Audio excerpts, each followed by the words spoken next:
GM everyone, how is everyone doing?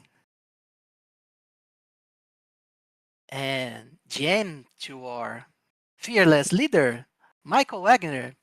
How are you doing, my friend? Good morning. I don't think, there we go, camera's working. Let's go. I think everybody wants to see your face, Jose. Let's see if my camera will work. Please work. Here we go. I even There colored he my hair. is. Do you see? I am. I have my The OG, beautiful new hair. beautiful new hair, OG Stratos t-shirt. I am ready. I'm ready for today. Jose, we have once again impeccably timed our town hall with a market crash. Is, I think our batting average on this is 1,000. is this a skill? Is this a blessing? Is this our destiny? I don't know, but you can believe on this. If you want to trade, this is the best sign the market has to offer you, honestly. Never Inverse fails. town hall. Inverse town hall. You see town hall, you short. That's okay. Market conditions, we don't care. We've got some exciting We don't stuff. care. We're going to roll it out no matter what. We have some exciting stuff. And to follow the traditions of the town hall, I'll ask you, Michael, do you have your water with you? I do. I do have a little bit of creatine water, as a matter of fact. Right here. Sheesh. I have two things with me, Michael, for today. I have my small bottle of water to make sure I stay Okay. hydrated, but I have something special. I have been saving this. I only use these in special occasions. Can you guys see this? This is a Macallan, 15 years old, and I saved this for special days, for days when my life and my work reach certain milestones. And I have the impression that I'm going to start, that I'll have a drink today to celebrate the content of our town hall. How do you feel about this, Michael? Am I on the right track here? Already leaking alpha. Yeah, I agree with you. I think today will be a celebration. Can you pick up your water jug again? Yes, sure. Yeah, what people don't realize, that's actually a 5-gallon water bottle. It just looks tiny in his hands. Absolutely, got you straight hydrated. Um, Michael, your camera is frozen, I guess, if you want to restart it. Okay, it's back. Awesome. Awesome. So, with this slight hype that I just did, I think we should get started on maybe before going through the topics for today, Michael. How are you feeling about everything? Like, let's do a recollection of this year. It has been a tough year for sure, but we have been fighting on. The community is strong. The team is developing as never before. So I wanted to hear your thoughts on how you're feeling right now at this special day of the town hall. Yeah, I mean, that's a big question, but generally I would say I have kind of an ironic level of enthusiasm around everything that's going on with Star Atlas. To your point, it's been not only a rough year, it's been a rough couple of years. We've had very little reprieve in the Web3 gaming space, really since the beginning. And we've seen a lot of shutdowns of studios out there, but we're here. We're building. We've had to go through some painful cuts and some difficult strategic decisions, but our team continues to push forward with perseverance and leveraging all of the latest technology that's available to us. You've heard us talking about agentic systems and AI coding and the way we're incorporating that into our development process. And in a lot of ways, yeah, am I coming through okay? I'm seeing comments on from Larimore with the audio. Yeah, it's cutting a little bit. Maybe it's a little choppy. We can kill the video if we if we need to here. I'm going to continue trying for a bit, and if it's still bad, then I will cut the video stream and see if that helps at all. Sure.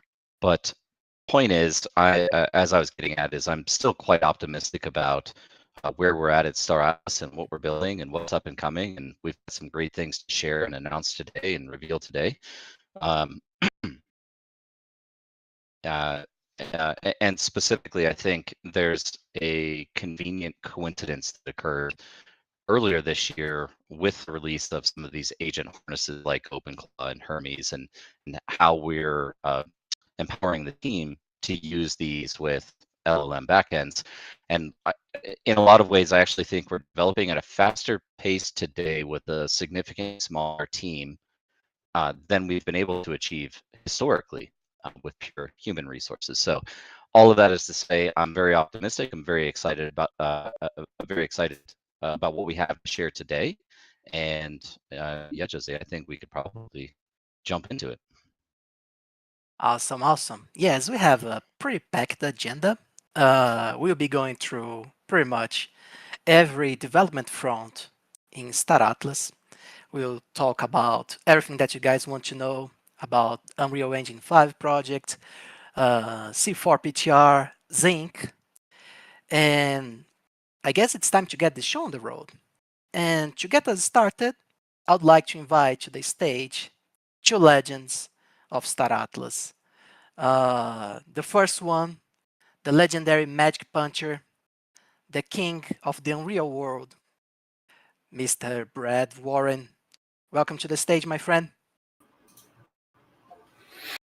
Hey, Jose, good to be here, man. Look at him, man. The face of Pierce Industries. How you doing, Brad? Good. You know it's going to be a packed town hall when we lead with Unreal Engine. Whatever's coming after, it's got to be pretty good. So, how you doing, Brad? All good? Ready for today? yeah. I heard you got some cool stuff for us today. Yeah. Excited to share. Awesome, awesome. So I think I should call to stage as well. The Chief Product Officer. Oh, you're going to be streaming? Awesome, awesome. Yeah, I'm good. Okay. So I'll leave you to it. Let's do it. All right. Cool. So can everyone see my stream? Yep, I see it. It's cool. It's not playing yet. Yeah. So this is just a single playthrough that I did. I edited it down for time, but I'm just going to kind of walk you through. We're going to talk about a couple new features. A lot of this we kind of shared at a brew a few weeks back, but there's some new stuff in here. So we'll get going. So the first new thing is the ability to skip the intro mission. So if you've already played it, you want to start a new game, you don't want to do it again, you get a skip intro mission. You've crashed on Marevia. Would you like to experience the intro mission or begin at Nova Starbase? So you can skip straight to Nova Starbase, and you don't even have to load Marevia. You just pop right in, and you start with all the gear that you would have gotten. And then also of note, you can start the intro mission, and then if you decide, you get stuck or whatever, you can just open your journal, and there's a button there that you can skip straight here. Same thing, works just the same. So now I'm switching back to my own save game. I've got some weapons. I didn't notice at the time I don't have any ammo. That'll come to bite me in the butt a little later, but we'll get going. So yeah, I'm just gonna call up a ship. I'm gonna take my trusty Pierce X4.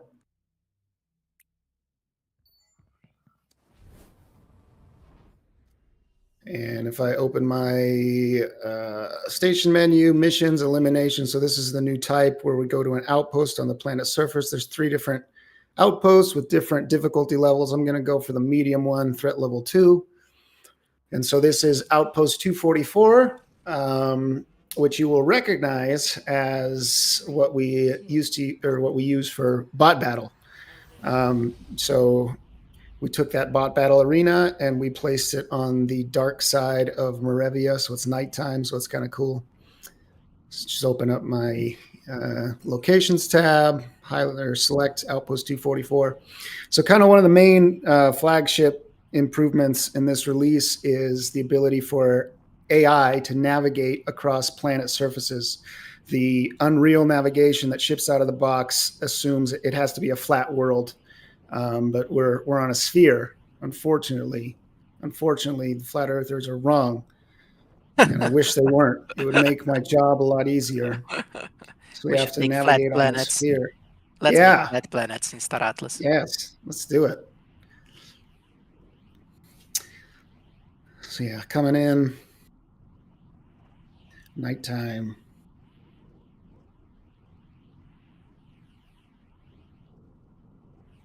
This is my first time seeing nighttime. This is interesting. Yeah, it's pretty cool seeing it all lit up like that at night. It makes for some rough landings. We need to get some headlights on our ships. Totally not a skill issue, right, Brad? It's all the night's fault. Oh, yeah, no. Yeah, no. It's not a skill issue. And I was wishing I brought a sniper rifle, but scout rifle will have to do. So I could come up here, any which way, but I'm just going to go on the landing pad because that's what I'm used to from bot battle. I see your 15 ammo, Brad. Jesus. I know. I've only got the ammo that's in my guns, so I have to keep switching guns. But yeah, so there's a system now where if you're seen, they'll sound the alarm. If you're seen and you kill them fast enough, it doesn't trigger the alarm, but I wasn't quite fast enough, so the alarm went off. So now they should be looking for me.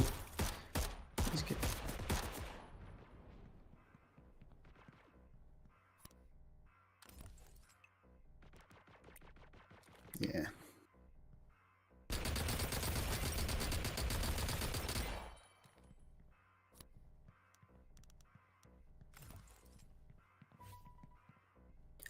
Gotta get their loot. I don't know what this idiot's doing. He didn't get the memo. I'm getting shot with a shotgun, man, but that loot is more important. I gotta get that loot. Yeah, there's a reason why you were never part of the automated teams. Yes, there is. Yes, there is.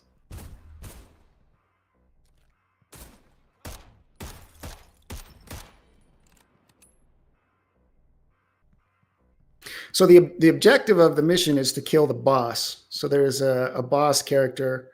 He's got a Gatling gun and heavy armor, and you'll see him in a minute. But you don't actually have to kill any of these guys. It's not part of the mission. This is interesting.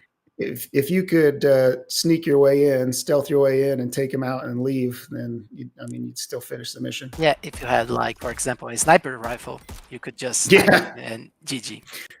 Yeah.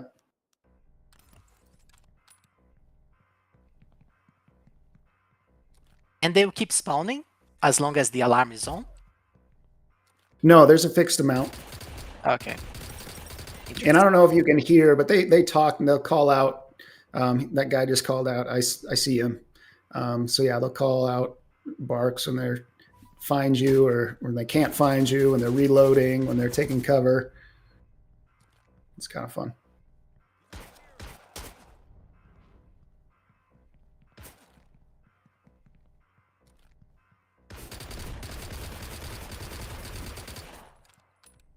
That's the boss, right? Yeah. He has different kind of armor. I like it. Yeah. Boom, 5,000 credits. Let's go. Got it. Now you gotta loot that body. Oh, this guy got the sneak on me. Oh, no way, Brad. So so I actually died on purpose. I died on purpose to show this new feature. Actually, sure.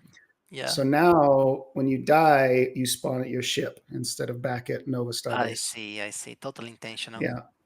So there will be some limitations on this in the future. We're thinking like there's a cooldown or something. It won't just be infinite, but for now it is as long as your ship exists, you'll respawn at your ship. So don't. That's one reason why I parked so far away. I didn't want them shooting my ship. Makes sense. So yeah, that'll save people a lot of time. I think people will really enjoy that. That's a nice quality of life thing. So now we're gonna go hunting. We're gonna go find the Minkies, and they are roaming in the grasslands. They're not in the jungle, so don't go looking for them in the jungle. They're only in the grasslands. These grassy plateaus. I was just joking with. I was talking with Dark Void about how it's always super easy for me to find these things, and he can never find them. So yeah, I just picked a random spot and I roll up.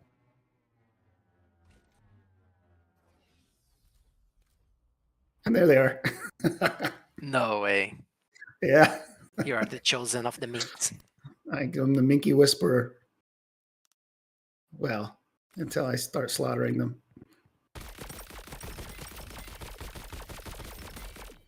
This makes me feel kind of bad, not gonna lie. It used to, but I got used to it. Now I'm a cold hard killer. So now Minkies drop biomass. And so Oh man, this is there's so a reason to mow them down. And yeah, I did it once, and I got all the biomass I got. It was like 1,500 credits worth of biomass. So it's not nothing. That's a decent chunk of change. Yeah, and thinking about the overall mechanic here, this opens the door for so much stuff in Project Galia. Like we could have a wide variety of NPCs, mobs, and etc. with recipes and stuff like that. This is just crazy. He hid behind that tree. Couldn't get him. 3, 2, 1. All right, yeah. So for our final stop, we put in a hard day's work, so we need to hit the beach. So we've greatly improved the fidelity of oceans. So now they look pretty nice. Before they were kind of awful. So we'll see what those look like. There's not a lot. There's not a ton to do with them at the moment. There's no real gameplay associated with them yet, but they do look very nice, and they're fun to ride on. Yeah, we need to add something to those oceans, Brad. Maybe an outpost, something like this. Yeah, I'm planning on an oil rig type outpost in the middle of the ocean. Awesome. So yeah, you can ride on them in hover mode, which is kind of fun. Getting a little wave runner thing. A lot of people have asked when we're doing a water racetrack. So we need one. Yeah, sure. That'd be cool. And so you can actually get off and swim, kind of swim, but you float in the water and you can kind of see there's coral and seaweed and stuff down there, which is pretty fun. The depths of the ocean. Yeah. This is super cool. I already am imagining BioShock in Starata's universe.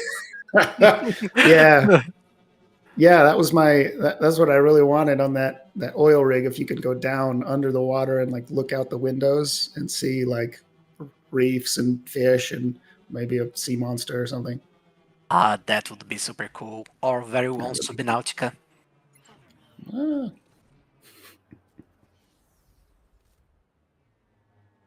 When fishing minigame, Brad, the community is asking.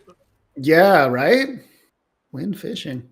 The only thing I'm missing is a crafting recipe for a Mai Tai. So we could... yeah, I feel you. Cool. Yeah, that's what we got today. Yeah, we got I want to see the crafting habs that players craft and place right there on the beach. It's going to be real nice. Awesome, Brad. Yeah, it is. It's looking awesome. And do we have a date for this new update? We do. Did we want to announce that now or? Good Announce question, it. Michael. Ship it. Ship Let's it? go. All right, we'll ship it at the end of the town hall. We'll push it live. Awesome, awesome. Our first release of the day. Let's go. Yeah, boy. Awesome, Brad. And Hey, did before we? Yeah, before we break, Jose, hopefully I'm coming through a little better. I did a full Wi-Fi reset, so we'll see. I can try to jump back on video momentarily here. But did we want to take a moment while we have Brad on stage and just get a question or two out there from the audience? Make it a little more interactive today through the course of the town hall. I like it. I like it. I'm down. Yeah, I'm down. Does anyone want to ask Brad questions? I see so many people typing.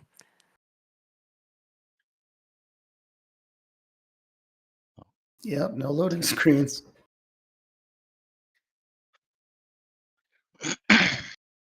Ship lights coming? But Cracker is asking. Yeah, we've prototyped them in the past. There was a time when we had some headlights on some ships. But yeah, we could look into that again. What's next on your agenda for features? I kind of want to build out more content, more outposts, like we were talking about, more crafting recipes.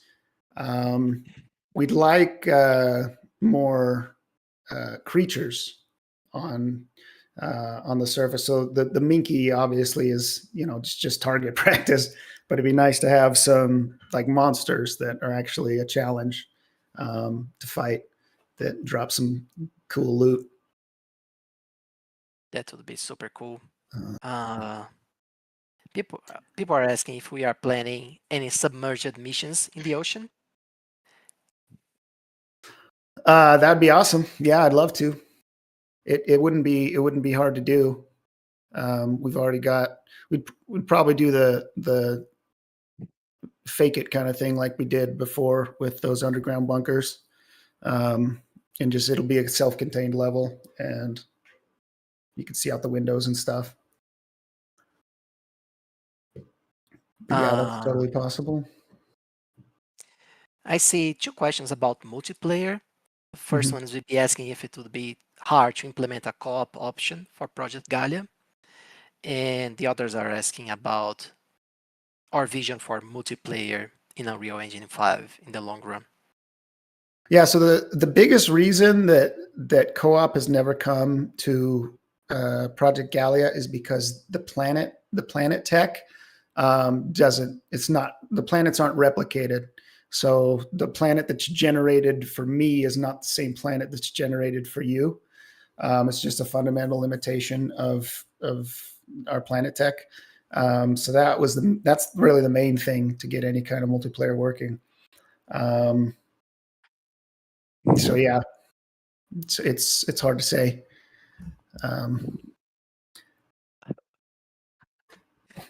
This always destabilizes me. I can't handle this horseman. It's an abomination against nature and life. And Michael loves it for some reason. Jesus Christ. I do. It's a staple of mine. I think I post that 10 times a day. It's your spirit animal, right, Michael? It is. Oh man. Brad, I'm gonna put you on the spot here, and not to put you in an uncomfortable position, but there are a lot of questions in the community about some of our existing features, things like arena shooter, racing, and some of the issues that we've been encountering there. Now, in full disclosure, and this is not on Brad, you guys all know we've needed to make pretty significant cuts across the team, particularly over the course of this year. So, Brad in a lot of ways is a one-man army. Now he does have some support, but he's the primary developer of the UE feature set at this stage. I guess the question for you, Brad, is can we offer any assurances that we can put some effort into bug fixing for people over time, or are we just going to be in a little bit of a stable state with things kind of broken for the time being? Again, putting you on the spot here, I realize that, but anything you can say to address that? Yeah, so I never have done multiplayer stuff. It's kind of a unique skill set in gaming to do multiplayer and replication and servers and how all that stuff works. I've never worked on any of that stuff either in Star Atlas or any team. So that's kind of a whole new thing for me. And we had a really awesome the Sims brothers for that. But unfortunately, we had to let them go. So I mean, I can try and do little bug fixes here and there, but as far as like major, new features for multiplayer, that's probably not on the table right at the moment. Awesome. Yeah, totally understandable. Yeah. I see a question from Frank Quacker. Is that find the mini flower mission already integrated? Can we do that? Do you remember that mission, Brad? The one with the mini flower hunt? Yeah, in the pine forest. Yes, exactly. They are asking if we can integrate that to Moravia or somewhere. Yeah, we had an idea. You and me, Jose, actually were talking a lot about having plant samples that you could find on surfaces and collect them, and then back at your room or whatever in Nova, there'd be a room with like display cases of the different Your trophy room. like samples. Yeah, a little trophy room with the samples of things that you found. I think something like that would be a lot of fun. Absolutely, my friend. Absolutely. Do we have any other questions for Brad? And sorry if I'm being pushy here, but we have a lot of content to cover today across many different sections. So for the open world, is it a local open world? Yes, every player has its own local world.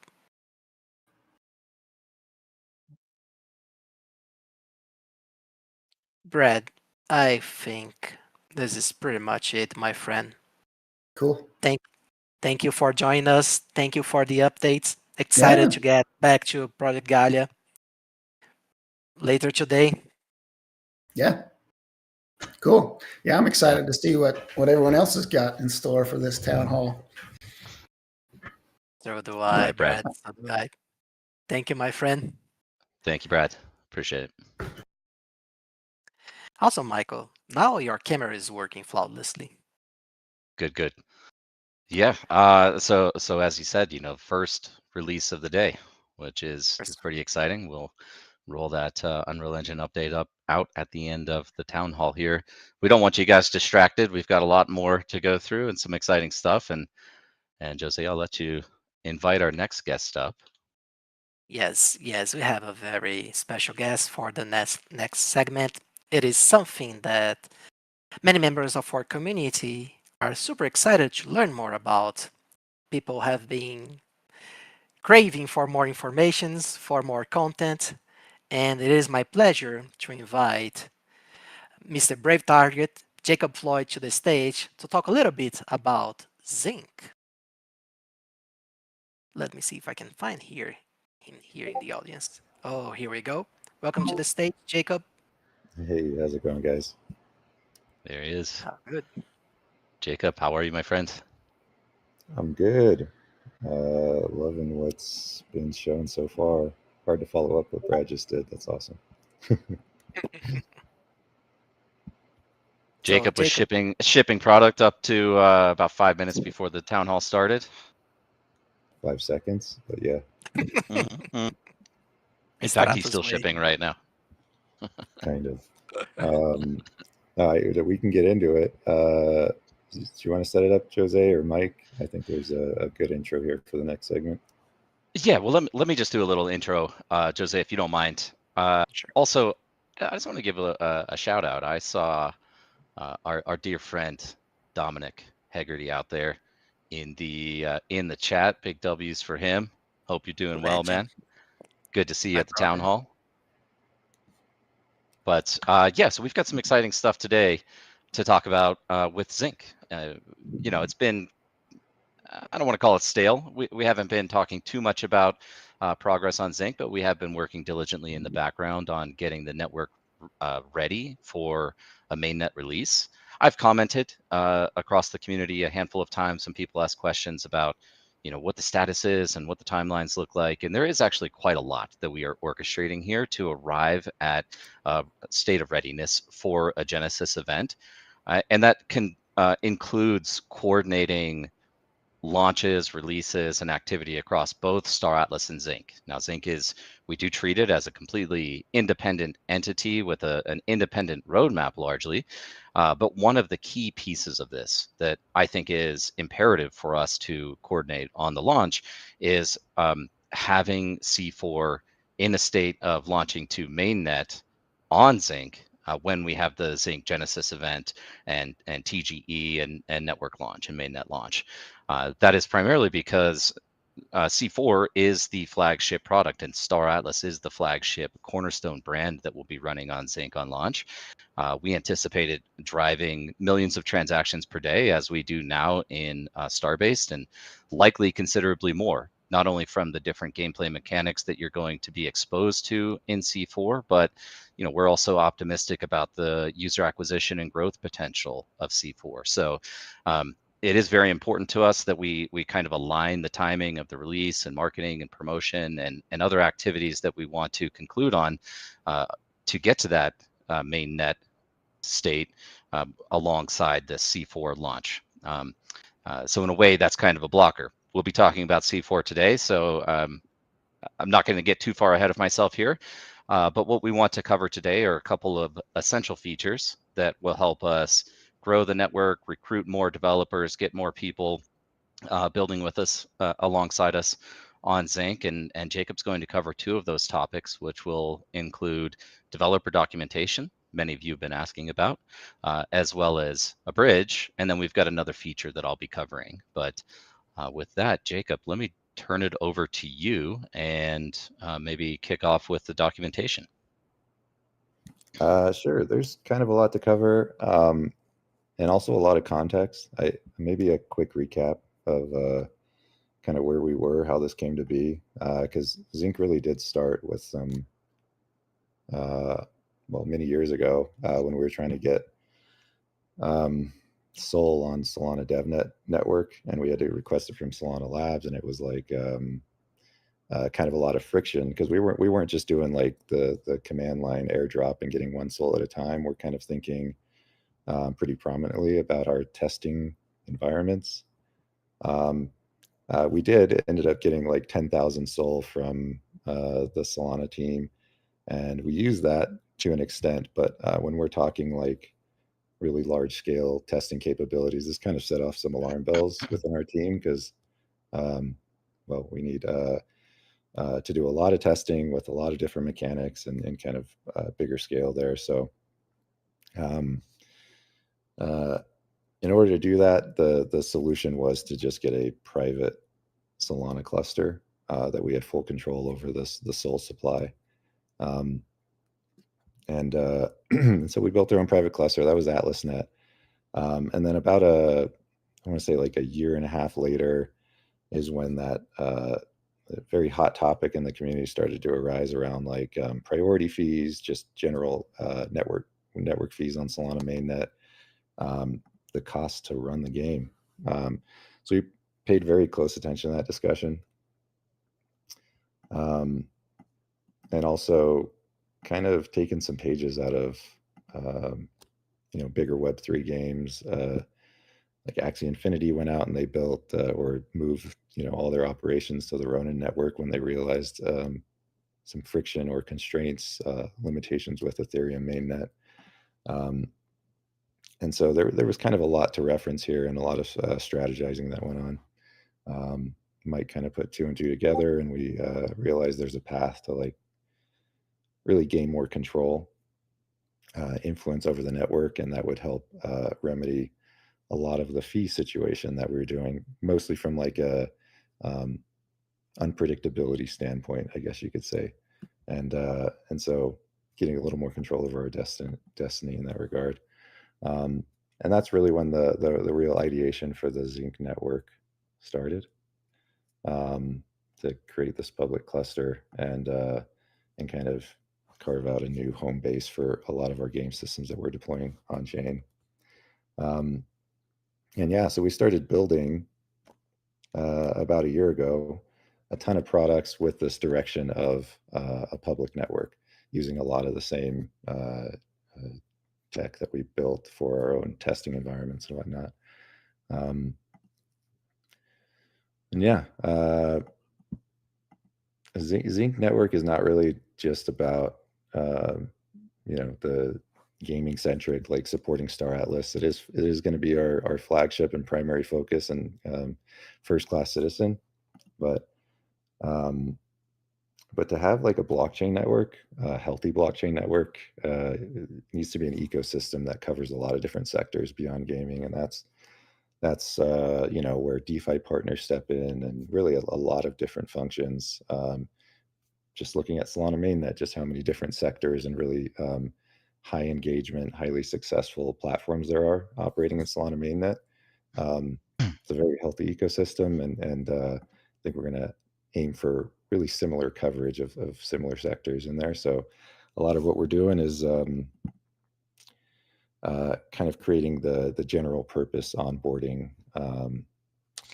And that's where we kind of are today. Again, we've been building a lot of products, and we're kind of at this milestone where we're moving into this testnet phase, public testnet phase, where we have these associated products that we're rolling out.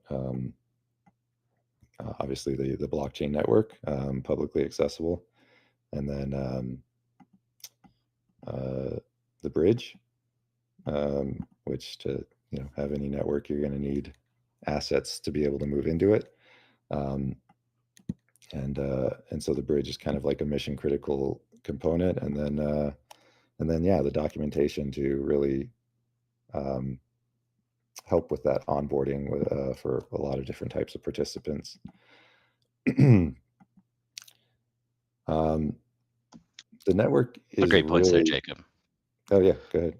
If you want to add anything. Yeah, sorry. I mean, just to recap. I mean, a lot of great points there. But first, I just want to touch on the fact that this is something that, in effect, has been in development for going on 3 years, if not greater than 3 years, and that was with AtlasNet, really to cater to our own internal infrastructure necessities, so that we could test our program deployments without having to rely on Solana's dev. That all the net. Michael, you're breaking up a little again.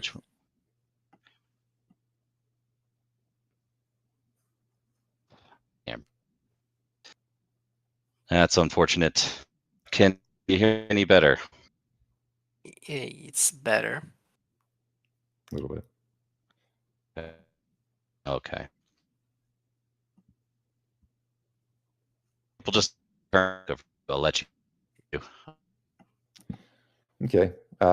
Yeah, I mean, there's kind of a lot that comes with just the testnet network being live, accessible. Again, we're at the point where we really want to get like really good hardware partners involved, people running validators, RPCs, and there's the the associated documentation to kind of help guide you there. If you've ran hardware on Solana mainnet at all, it's basically going to be out of the box type of participation. We're in the process of kind of creating comms channels and trying to find more smoother ways to facilitate like smooth onboarding for any of those types of participants that are just coming in as hardware operators. Good opportunity there. And yeah, we'll have more details on that to come. But I guess the bridge and the docs are where I really wanted to highlight some Some other things. Again, the bridge was kind of built from the ground up. Original architecture, kind of homegrown. With the goal of having small surface area, really concise. A lot of stuff that's sort of fully on-chain validated. We wanted to do as minimal off-chain authoritative stuff as possible, and kind of have a clear path to just be really fully decentralized bridge is I think a great model. And we kind of accomplished something. Oh, and another big goal is to just have it fast. I think that's one thing that SVM enables, and kind of a strength of it is just like the speed to finality is amazing. So we kind of wanted to kind of reflect some of that in our bridge architecture, and I think it's very good. We have a you'll see in the bridge app. It's a bridge between AtlasNet and Zink Testnet, and but it is, you know, SVM to SVM, which is at this point the only thing that we're supporting with our Zink bridge.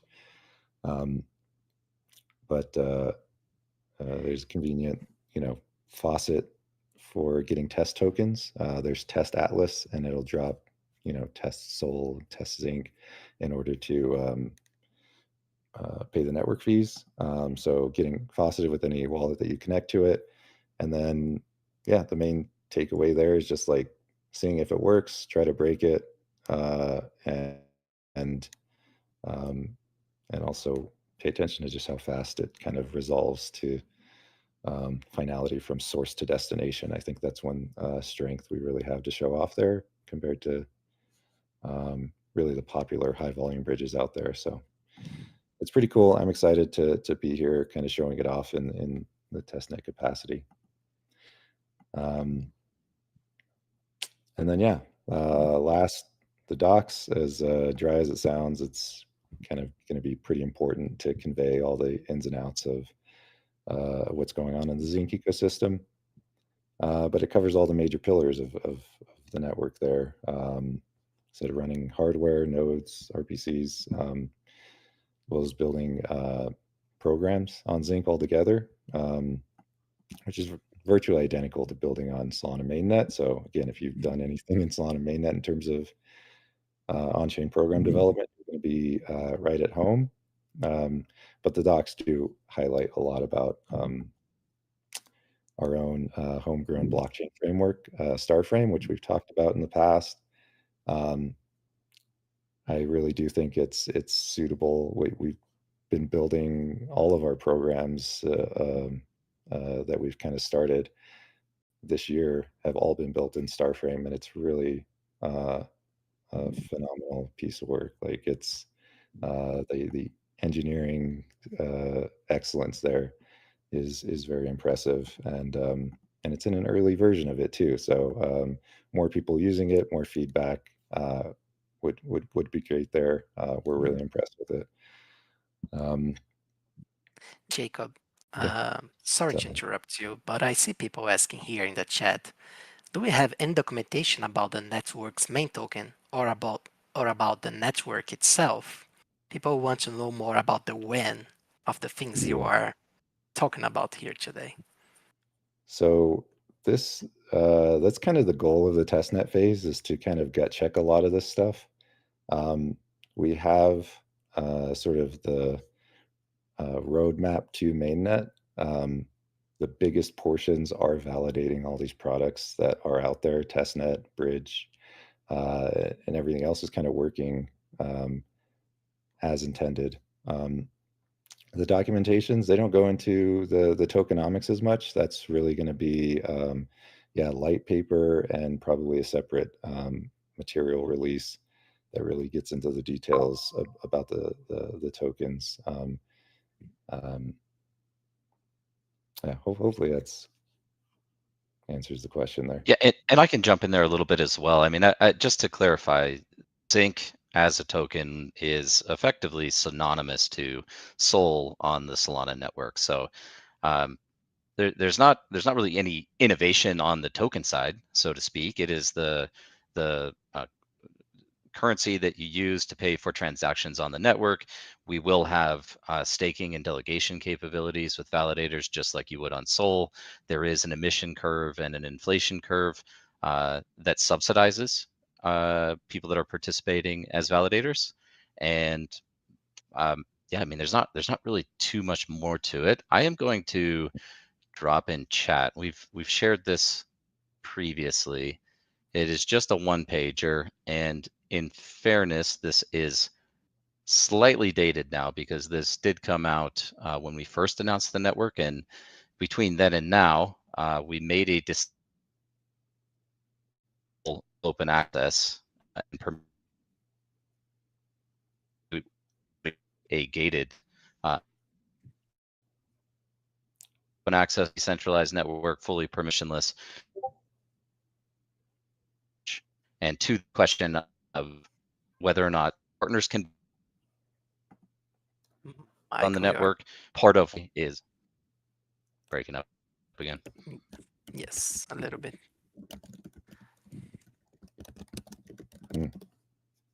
Yeah. The purpose of releasing documentation is to help onboard new teams onto the network. Precisely.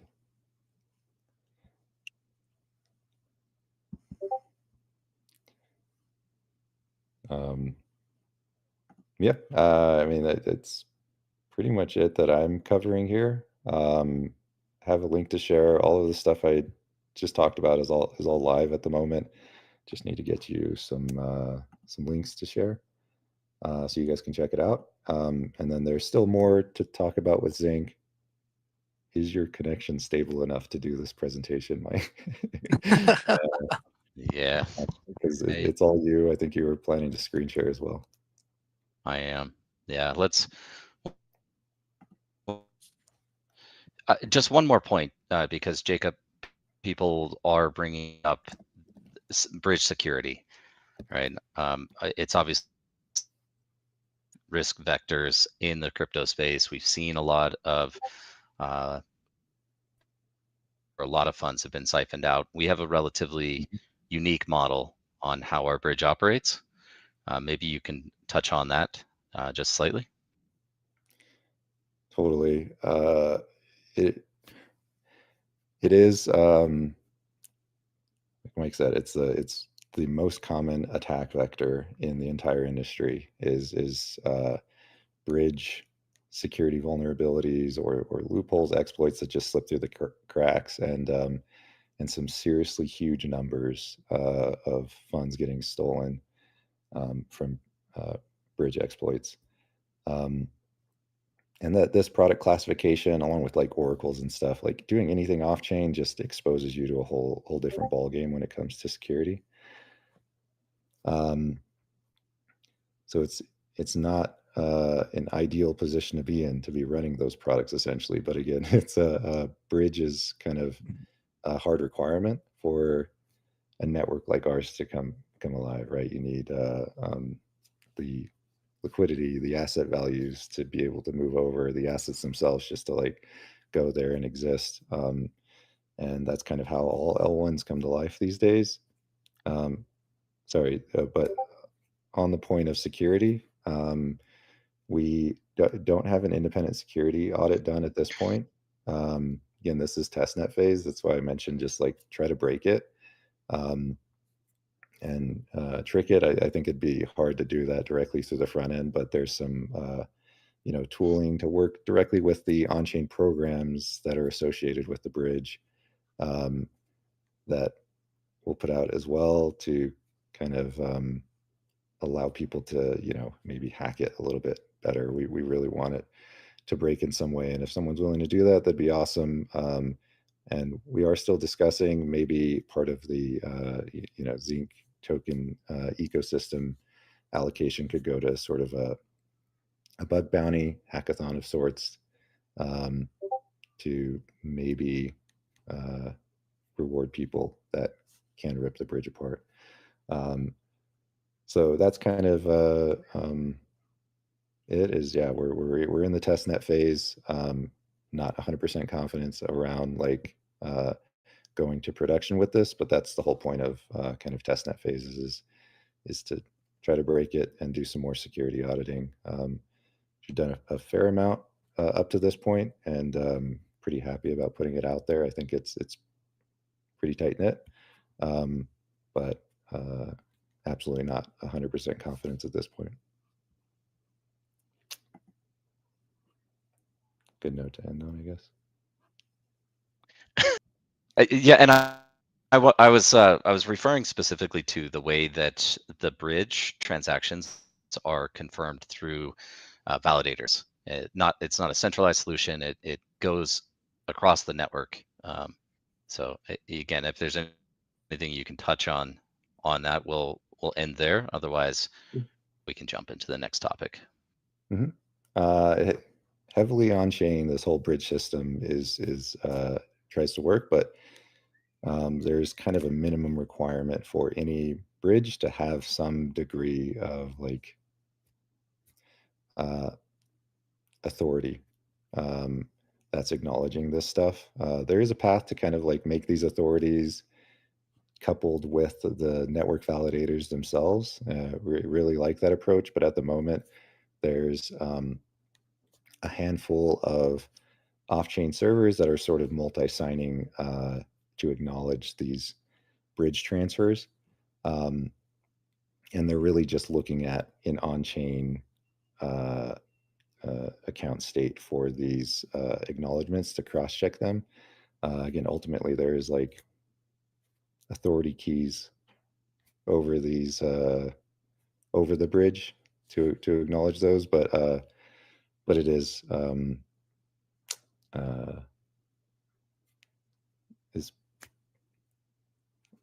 sorry, I'm saying like the same thing in multiple ways, but yeah, that's was that the question that you were asking about? There's like an off-chain component to it, just as the authority that's sort of validating those. Yeah, I think it's good coverage. Yeah, I appreciate it, Jacob. Thank you very much. We'll release the links to the documentation and the bridge shortly here. I just want to cover this next section, and hopefully we can get through this without too much internet instability. But I can lead into this kind of with a question that was asked by AST, which is there an end date planned for the origin season? To the points that I was making earlier in the town hall today, there is an end date. The end of the origin season will coincide with the release of Zink mainnet. So we'll essentially close the origin season shortly before mainnet launch, and that is actually a good segue to jump into what I want to cover today, which is a claims investing portal. Now let me see if I've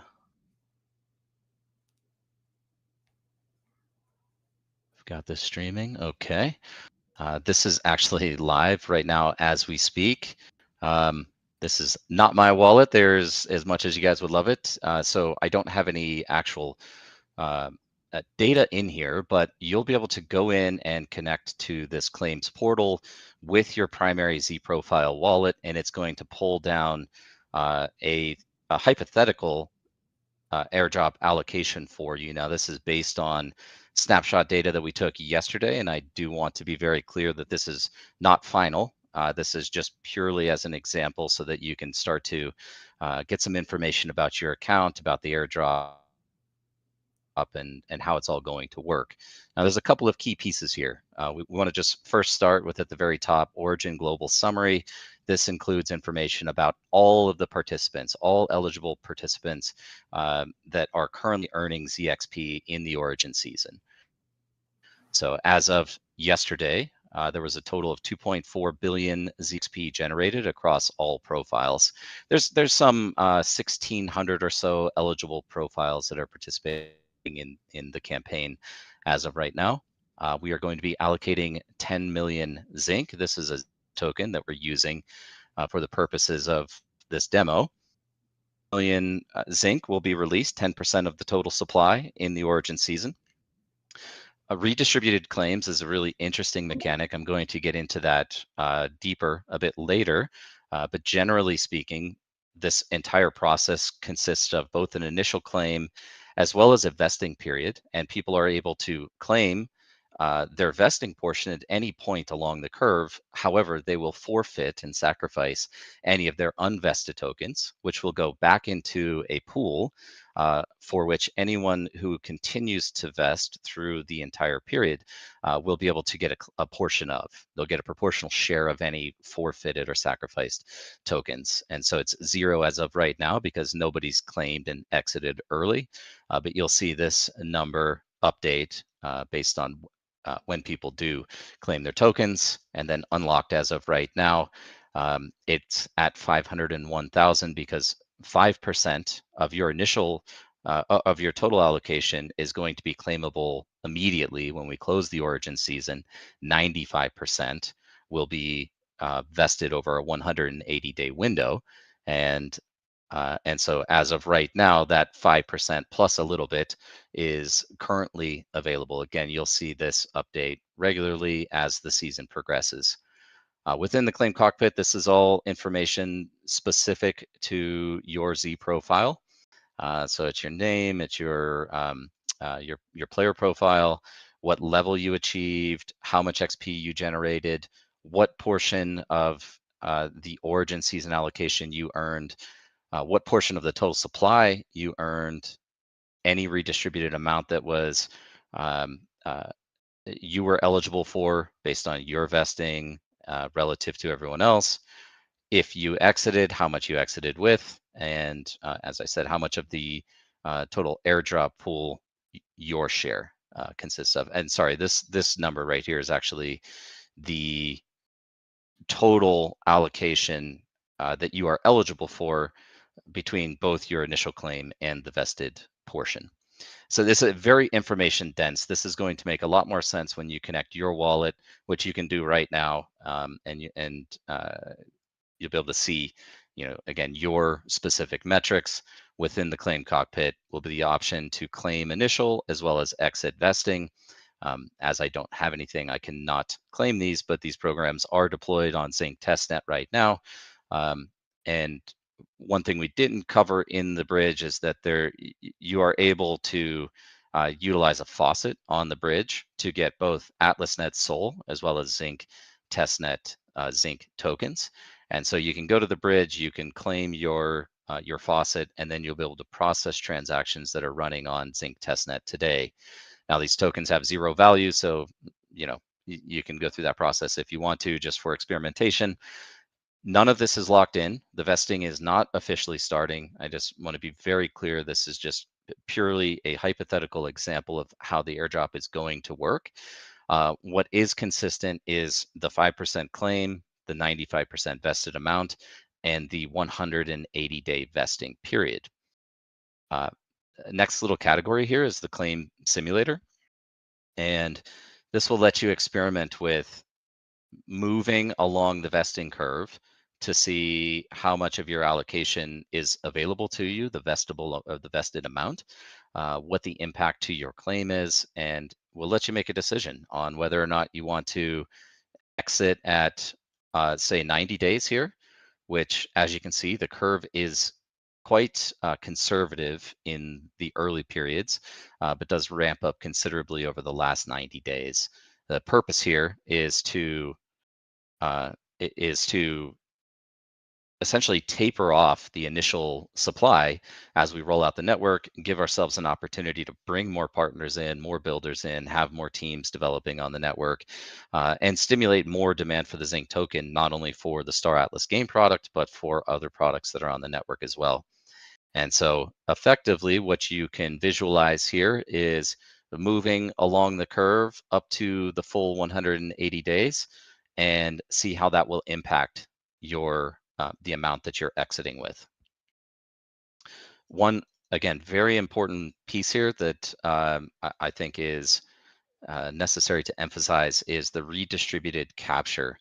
So if other users exit vesting earlier than you, any of the tokens that they forfeit goes back into a pool the shares are calculated and redistributed on a proportional basis to anyone else who continues vesting.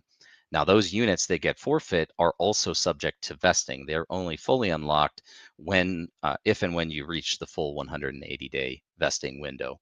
However, you're not locked in for 180 days. You can make the decision to exit on day 120 if you wanted to, as an example.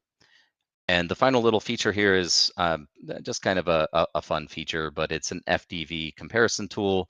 So if you want to see what your origin season airdrop is worth at, say, Solana's FDV, then it will give you all of the metrics here, what the implied zinc price is based on our 100 million total supply.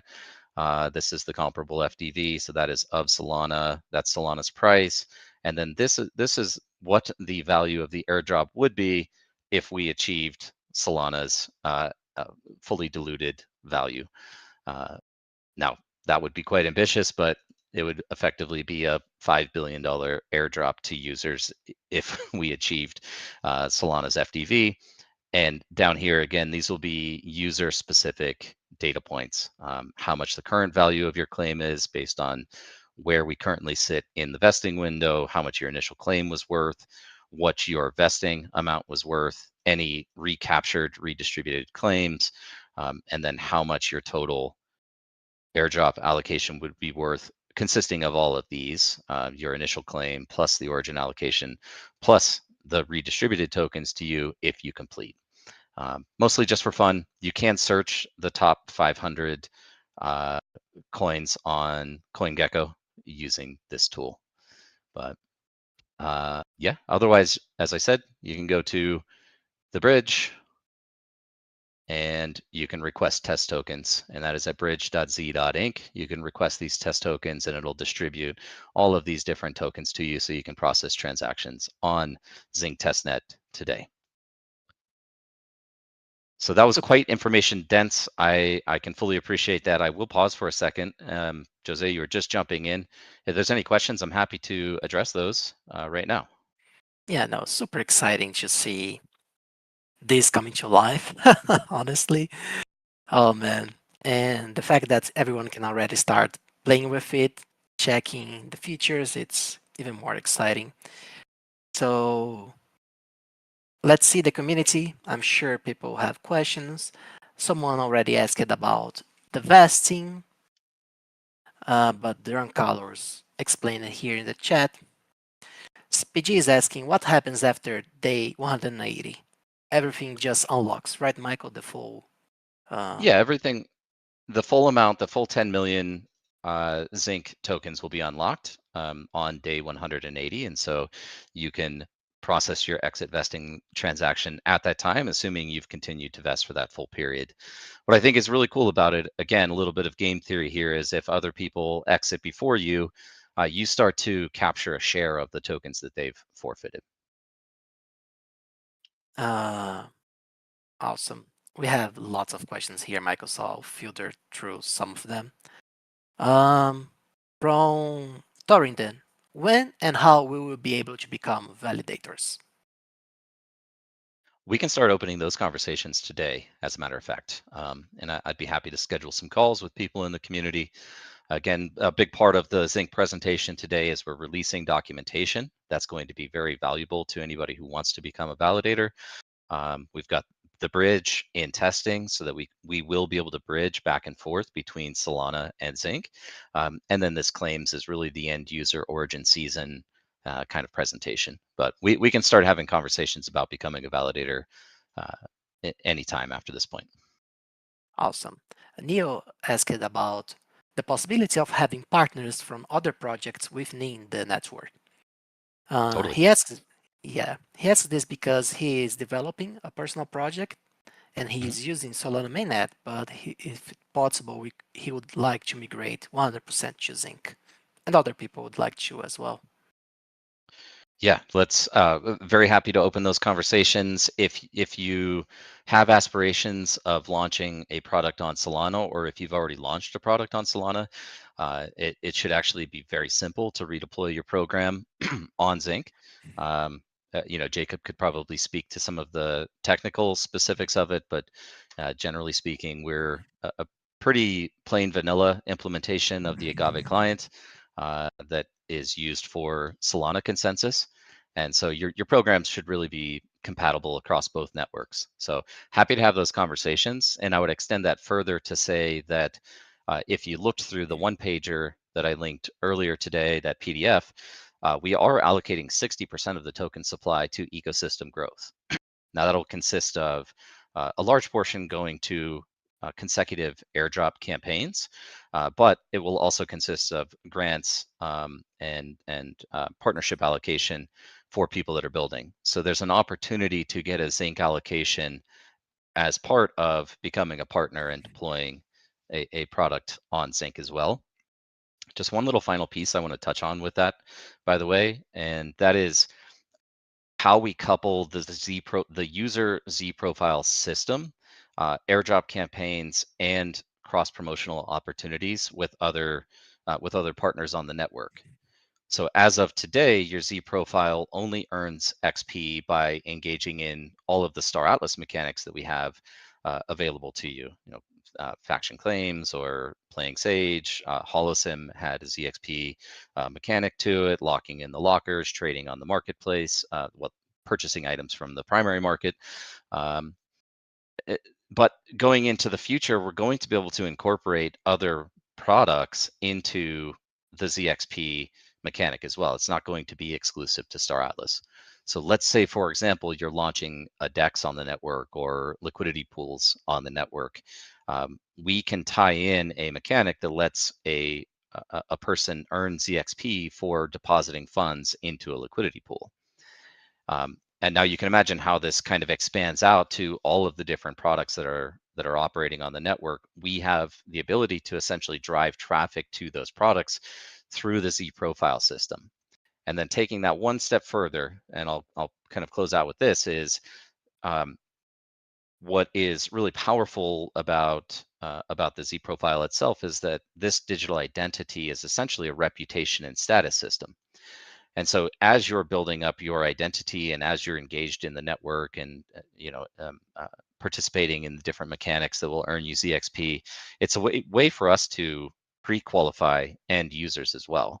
And I think I've used this example in the past, but just another hypothetical example, another game is launching on the network and they would like to target Zink users for an airdrop.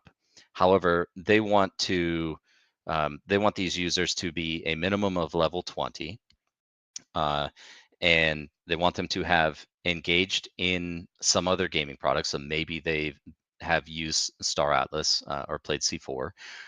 And if and when we get there, we're not there yet, but when we have the zero knowledge KYC process, perhaps they want to require that person has gone through the zero knowledge KYC so that they can validate they're a true individual user, or at least have a higher assurance that they are a true individual user.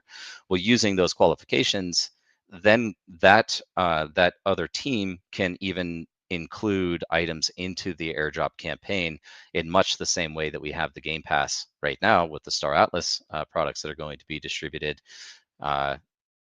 They can include their items into that, or they can do a direct airdrop to Zink users because they've been pre-qualified. Hopefully that all made sense. Yeah, no, it was a good clarification, Michael. Cracker is asking, is an external bridge audition security audit planned?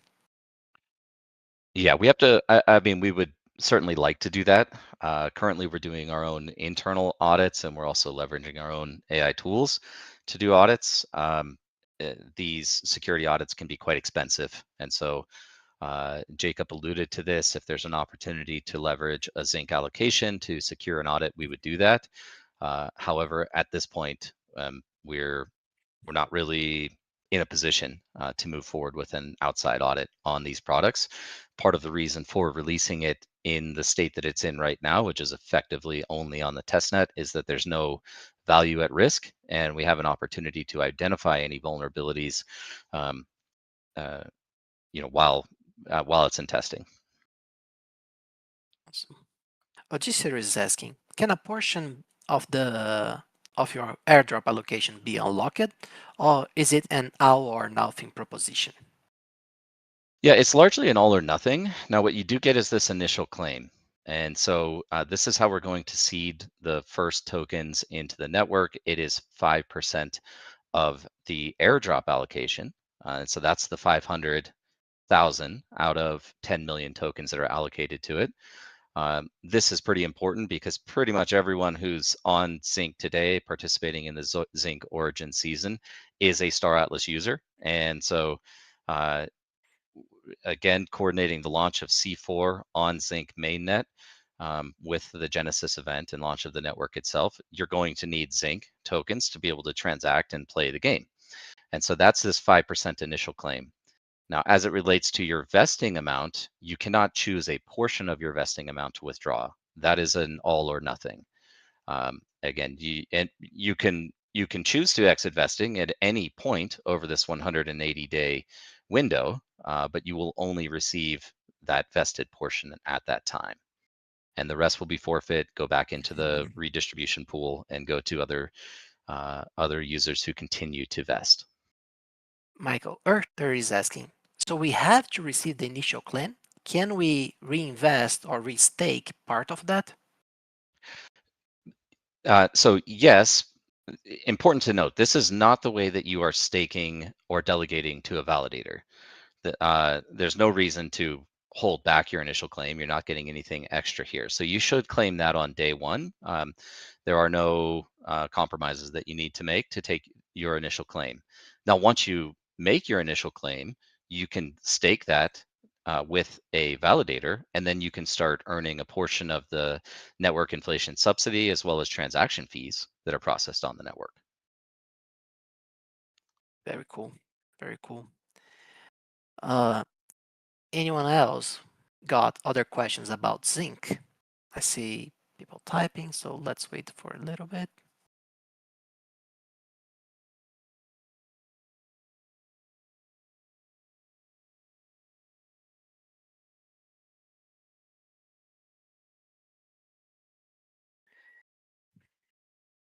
I see Funcracker's question here as well, and yeah, that is still the intention. We want to host some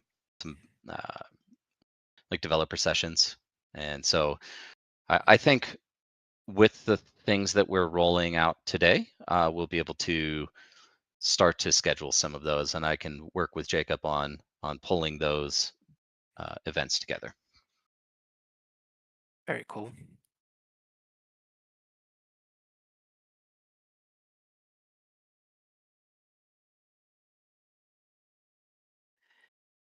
Spicy question. What about liquidity pools? Where are they planned and their size? Yeah, I mean, I think that that's a pretty critical piece. As we said, Zink is intended to be a general purpose blockchain. It's not a gaming chain. It's not just Star Atlas's blockchain. And so a big part of the process and the conversations that we'll be having getting up to the Genesis event will include recruiting partners onto the network. Now we have some options for liquidity pools on Zink as of right now, but it's kind of the similar discussion that Jacob was having. Like, we don't necessarily want to be the operator of the bridge. That's not the ideal scenario, but it is a necessity. And so in much the same way, if it was absolutely necessary, we could even deploy our own DEX and liquidity pools onto the network. I'm hoping it doesn't have to go that way. And we're having conversations right now with people who are interested in providing that product on the network. As a fallback, though, what I think is important is with the bridge, and from our side, we intend to have market structure on both Solana and Zink. And so there should be liquidity pools running on Solana for things like, say Atlas Zink, Polis Zink, Zink Sol, Zink USDC, just a couple of examples. We want that liquidity on Solana, and then you have a simple path to bridge over to Zink. But in an ideal world, we do have our own DeFi products running on Zink as well, and that's part of the lead up to Genesis event. Just one of the many things that we need to coordinate going to launch, is trying to bring some initial launch partners in alongside us.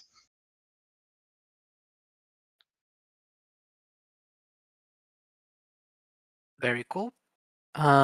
Anyone has last questions before we move in to our next topic?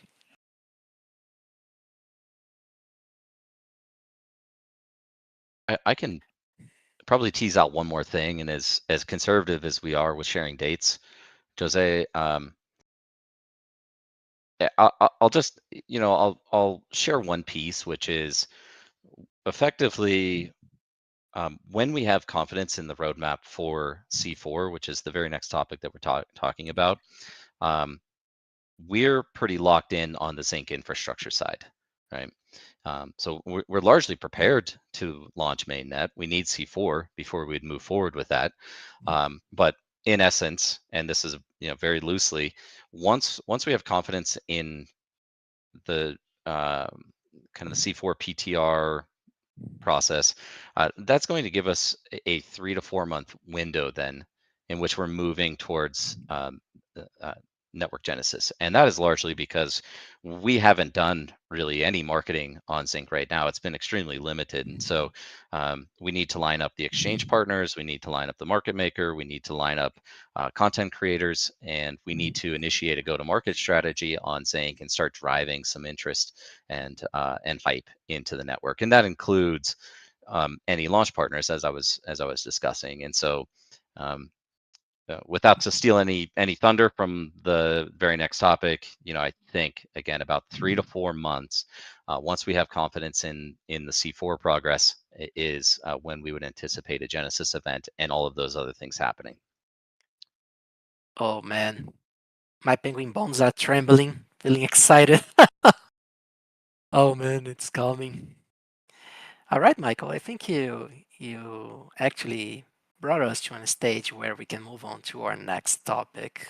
I think everyone is now excited to learn more about C4. And maybe we could invite the person who has been driving the development of this product up to stage to give us some sought information from the community. Danny, are you here? Welcome to the stage, my friend. Hey, y'all, how's it? Good, The cameras or no? Hey, Danny. All right. Uh, Hey guys. Don't want to dip out Mike again. yeah, I'll speak exactly. like that. Let's keep no cameras. Yeah, all right, all good. All right, yeah, some information, guys. Anything we wanted to segue to C4 or good to go? It's the main event. I think we can jump right in, Danny. All right, let's do it. Let me screen share.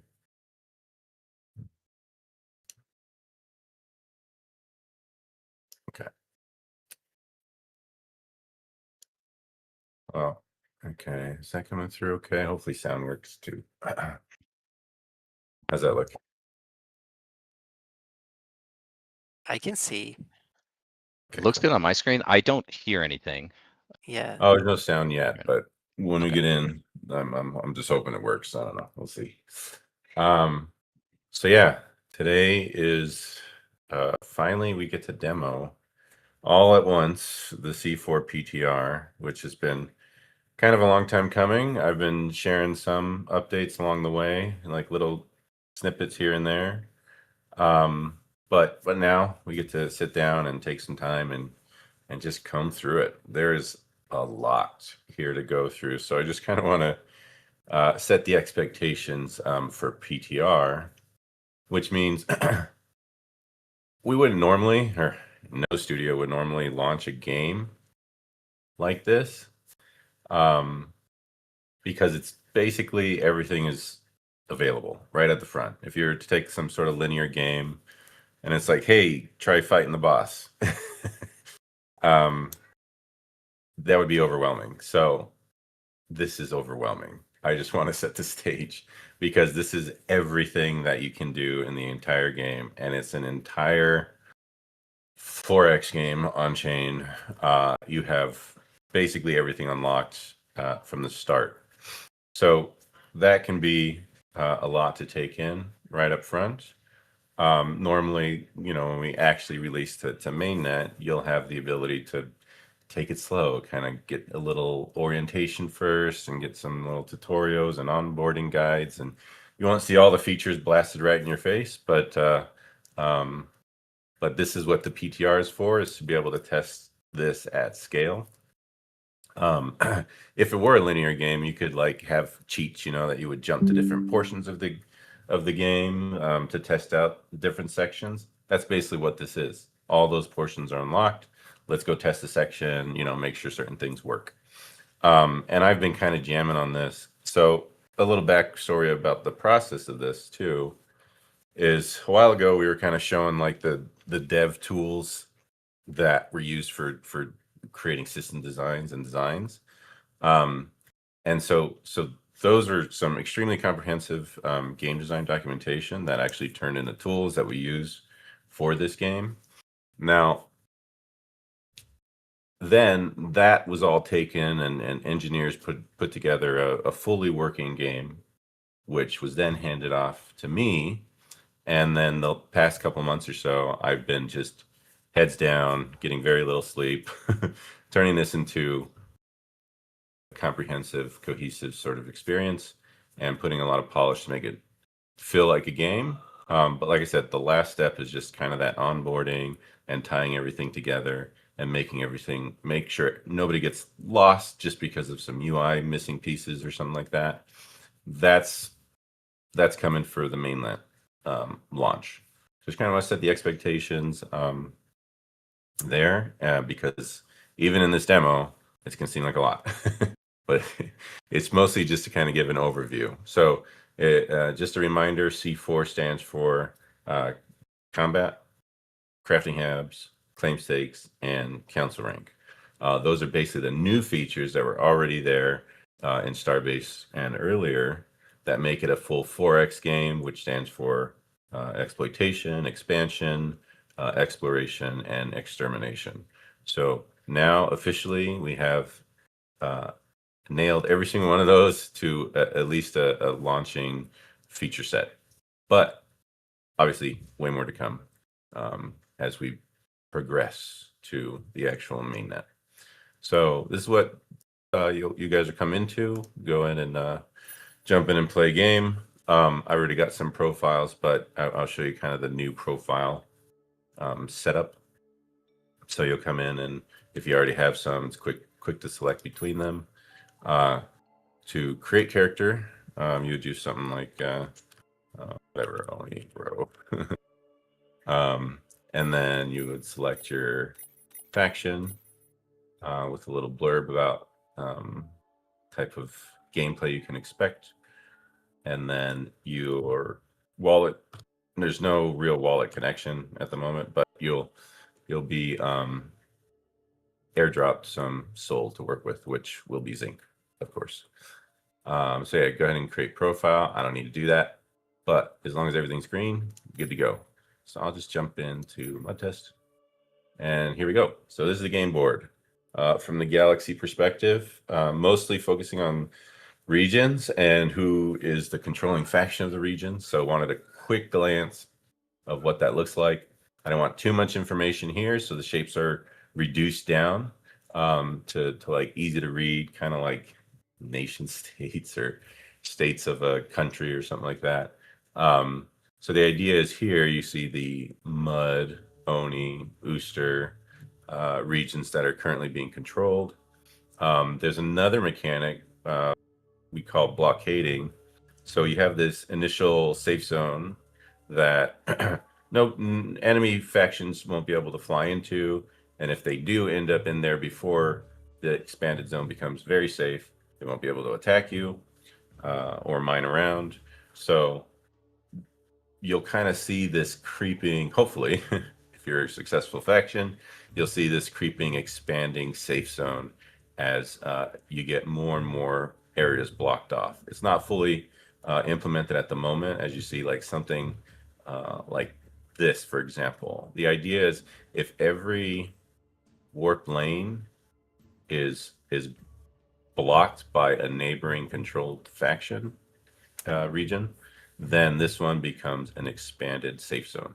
So that will prevent all your combat being attacked when you don't want it. And if you don't want to participate in combat, just stay in the safe zone or the expanded safe zone and provide logistics for those who want to help expand the safe zone. Some other ideas about this zone is we have just on the map is highlighted where you see some enemy factions kind of butting up against each other. So Oni Mud here and Ooster Oni here. You'll get a little indicator of a hostile border. So that would be like where a lot of the action is most likely to be taking place, probably. We'll see. We'll see how you guys take it. So yeah, as you get a little closer, you start seeing all the different region names pop in. If you want to hone in on one, you can kind of just hide it, double click it, get some information about it. These are all the systems that are within the region. And if you wanted to pop down into them, zoom in, everything's really snappy. We spent some time making sure that that is very clean and quick, and like you can just pop right out, pop right in. There's 0 loading times. It looks really clean and optimized there. See that? Cool. So let's see. That's regions. Is there anything else to mention about that? Yeah, faction territory, star bases. Yeah, let me look at some of the. Let's see. Some of the other things on this screen. There's you can track the controlled systems from this leaderboard. There's a bunch of other command sort of panels here. I won't get too detailed here, but each one kind of has like some filtering options, inventory, fleets, crew, crafting, scans, crafting, buildings here. Crafting is a little bit different in crafting caps. So these are like ongoing crafts. Crafting caps are like the base that you can put those into. And then so like you can tab over and filter. So that's kind of like a quick way of reading of this. And if you want to keep some pinned, there's a nice way to just kind of pin it to the side there. But yeah, that's all feeling really cool and quick. Give you kind of quick command surface of your whole game, all your units, all your buildings, all your inventory, and where the inventory is at. You can even where is it in the galaxy? If you find places that you like, you save them, and then they become part of your favorites. So a lot of that is just for like ease of moving around this giant game board with I think 69 different regions and 945 systems. So in the current game, it's 52. And as those were all upgraded to tier 5, now if that system that was upgraded to tier 5 in Starbased, it's going to be owned and controlled by that faction in C4. So this map currently reflects that state. So you're already starting with a lot of regions controlled, but there are a bunch of new regions which are gray, and for the taking. So once we get going in, well, PTR, but also mainnet, then it'll be more permanent. Some other things here to pay attention to: notifications, and then some settings if you have like sound or switching your character and stuff like that. So just kind of giving a run through of like orienting yourself to this. There's a leaderboard, and I'll get to this near the end. There's a new one. This might be funny to show anyway because it's a totally new feature that just got thrown in like 2 seconds before I started demoing. But you can see this is the kind of stuff I was working with. I was handed this and then turned it into basically all of this. So it's been a lot of work. Shots fired, dang. I'm not saying Exactly. that. Yeah, I'm poor John, trying dad. to John worked show. super Poor hard to dad. squeeze that in last Yeah, minute. John is probably crying now in the audience. Poor John. I mean, his job is not to make it like UI UX. His job is to make it work, and that's what I want. Give me it working, and then I'll make it fit. Actually, Danny, you bring up a great point though, and I'm probably catching you off guard here, but man, if you have a screenshot of what you inherited, what you started working with, I think it really demonstrates just how much effort went into arriving at this final product. Yeah, actually, that might be fun to show. Let's see if I can quickly find it. There we go. So yeah, this is some before and afters. Before, yeah. Well, I guess you guys kind of already saw the the system map and as it looks now. But let me just share. I think I have some old screenshots of what that used to look like. Does anybody else have that? Let me see if I can find it. I did kind of want to pull that up because it is pretty striking. Yeah, I mean, just anecdotally, it was pretty funny. I was on a call with Arthur, and I don't want to jump ahead of you on the features, but there's a support and feedback and bug reporting mechanic directly in the client, and he was showing me the work that he was doing on his branch, but it was using like you hadn't merged all of the work that you were doing back to main, and I was like, man, it's just such a stark difference between where we started and where we are right now with this. So yeah, man, a little buried. It's been a while. I found one. Okay, check it out. So actually, I'd already started changing a little bit on this, but here is the before. That's what the game looked like when it was handed over to me, and that's fine. This is perfectly acceptable. I'm not trying to rip on it. This is, can you see that? yeah, we see it.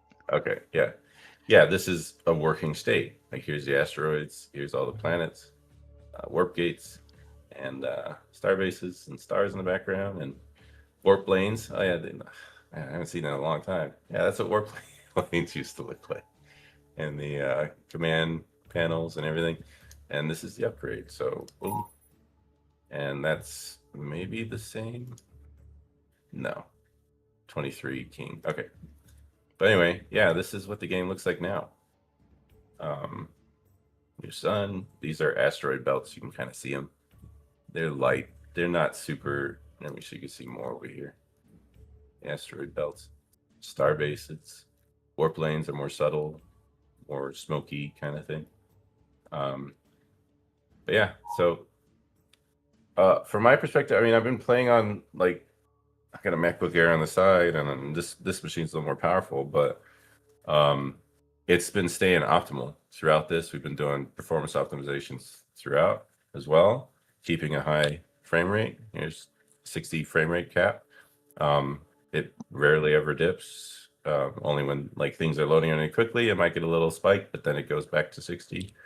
So that's been like we've been pretty sensitive to that, and it feels really good. Like I said, you can just zoom in and out. It's 945 systems, and it all just is like super quick and responsive, as you see, like zero delay. So yeah, fun to see the before and after. Because yeah, it's been a lot of work. Okay, let me get back to the channel here. So cool. That's kind of the main view here. I have some quick buttons here I put just if you want to go straight to CSS, but you can also double click and then jump in and go back to region and back to system.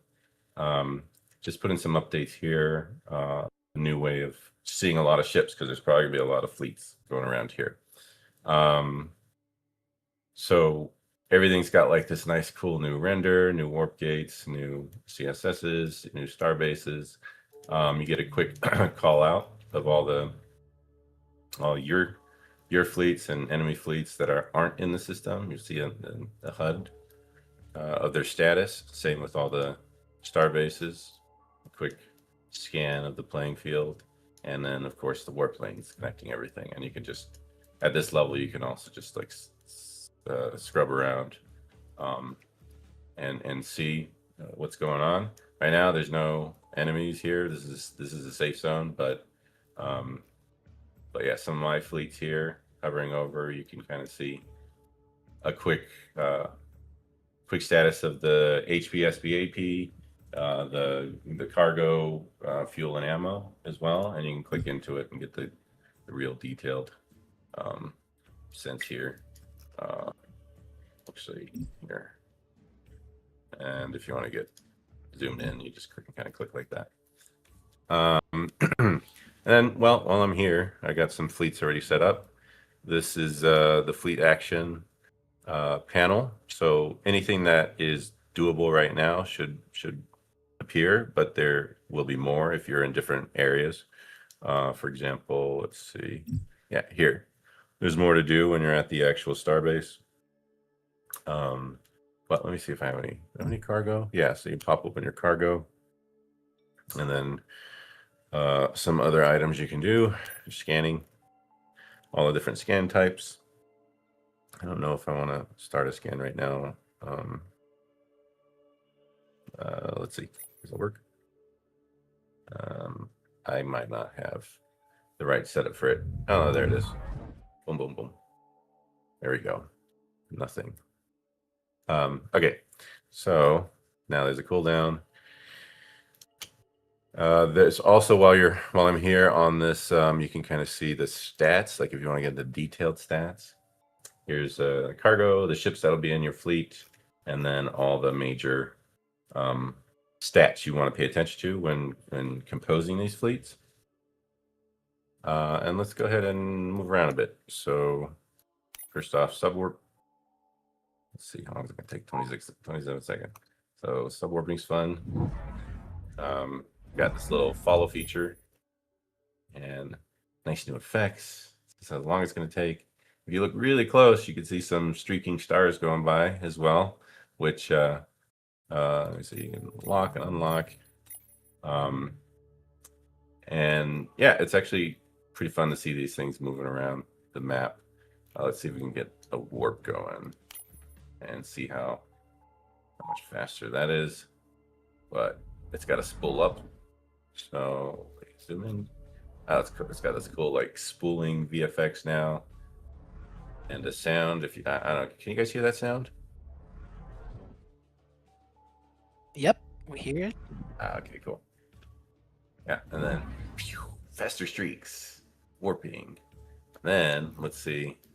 Oh shoot, I gotta let the cooldown. Let me see if I can take something else. And then there's warp gates. I think I have everything ready for this. Might go too fast, so I couldn't even follow in time. So, warp gates are a little OP right now. No, follow.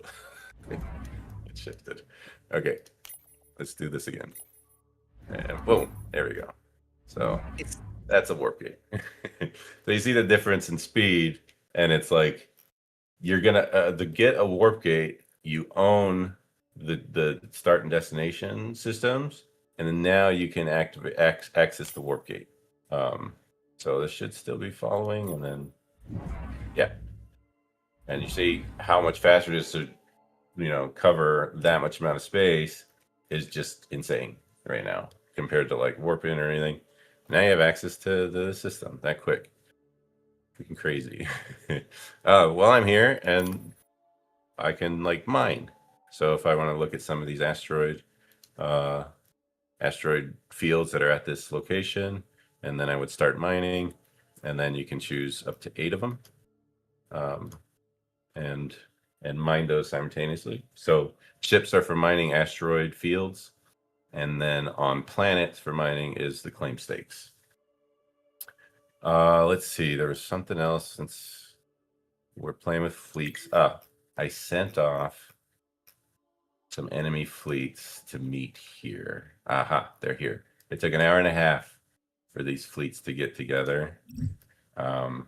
So I created some on another account and then have this one. But let's get in range. That range. Let me see. Let me just really get in range. Okay. Then I'll take a minute. So I got my mud fleet here, and we got 2 fleets, and you can kind of inspect them. Clicking on an enemy fleet, you can see the cargo. You can also follow enemy fleets too, or any fleet on the map. So if they're moving around, it's kind of fun to see what's going on. It also will show their destination. Oh, that's something I could be fun to show. So destination, when you're warping, shows it here, and if you click it, it'll zoom in. But yeah, clicking on this guy, and you can also inspect the same way and see if you're actually stand a chance. But when you go into combat, it actually does give you an idea if you're gonna stand a chance. So this is something I haven't been able to test because as you see, it's super hard. It took an hour and a half for both of them to meet in the middle. So I flew it all the way from here to there, all the way from here to there. And let's see, you can kind of see this tiny little ship. I don't know if you can see that little streak moving. I see. It's super cool, man. So they still do show. So once we get a lot of activity, then it should be fun to watch, like this kind of movement. But yeah, I don't know if I have everything set up correctly to actually have an engagement here, but let's try. So now the attack button appears because this one is available, and it says I have an 84% chance to win. Okay, let's check out the stats of this guy. All right, sure. Go look at all that. Is that meme? Thanks for writing all that, but let's just try attacking. Oh wait, let's look at the targets. This is much more interesting when there's a lot, but it's the only target right now. So same thing here, view stats. Okay, that one's selected. It's ready to attack. So let's see what happens. No, I don't know. Copy paste that and put it in and see what it means. I don't know. It didn't work. So I got ammo and everything, so it's not working. Anyway, that's combat. So when that works, it's actually really cool because you get like cool lasers and explosions, and that all looks nice as well. It's all upgraded. You can also attack star bases, and they'll appear on this list of targets in their own section as well when you're in range. Let me see. No, that's it. That's an enemy. Let's see if I can get. I'll send something. What's the nearest? I'll send something to this reach. Let's see if I can attack that. Probably be the same error, but I'll come back to this at the end of the demo. Let's see. He's spooling up, and then he's gonna zip over. But until that happens, we'll let that go. Until we go into the CSS. So there's a lot going on still, and yeah. Oh, that one's going now. Let's see, which one is it? Warping. Follow. Only 10 seconds. All right. Cool. So the spooling is there because we don't want people just like, I don't know, doing Riker maneuvers or just getting out of dodge, like with a quick warp out and avoiding conflict. But yeah, it's still really quick once you get going. And then there's a long cooldown. All right, let's see if we can attack this starbase. Oh, cool. It did attack, but there's no lasers. What the heck? Oh, it came from outer space. All right, so you see, this is PTR. So we'll get those kinds of reports and then copy paste and fix them as they come along. But I successfully launched the laser into Starbase. That was super cool, man. But we'll get the starting ribbon. I guess it's taking the destination or the origination from where it was, and zapping it. Some high energy beams. Okay, so that's it for combat. One of the C4s. Can we do the attack once more? Danny, sorry to ask you, but people are asking the chat. Attack again? Yeah. Let's do it. Starbase attacked. Let's see it. So cool Oh, to there see you go. the shield There you go. taking the damage. Super Yeah. cool. Oh, cool. Look at the AP went down. So you got Yeah. like, wait, why did my shields go down? Did I take like collateral damage? They Starbase struck you back. All right. Literally 0 damage. I don't know what's going on. Okay. It's a damage myself. We'll figure it out. Anyway, it looks pretty. Okay, back to the CSS. Like I said, there's lots to go still. Ships I also added recently. They're much bigger, so you can see like a bigger difference in size from XXS to capital, and I think I had a. Oh no. Okay, it's in here. Well, let me see if I can undock. No, I got to respawn. Okay. So I self-destructed because I ran out of gas. And okay, let's go into Starbase. So this one's a tier 6. Obviously, it's already fully upgraded. It's the CSSs; those are the only ones that are tier 6. This is kind of the basic summary. Here's some of the inventory that I already have on board. Here's all the planets. You can see some. There's this particular system has 4 warp gates, 7 celestial bodies, 195 resources.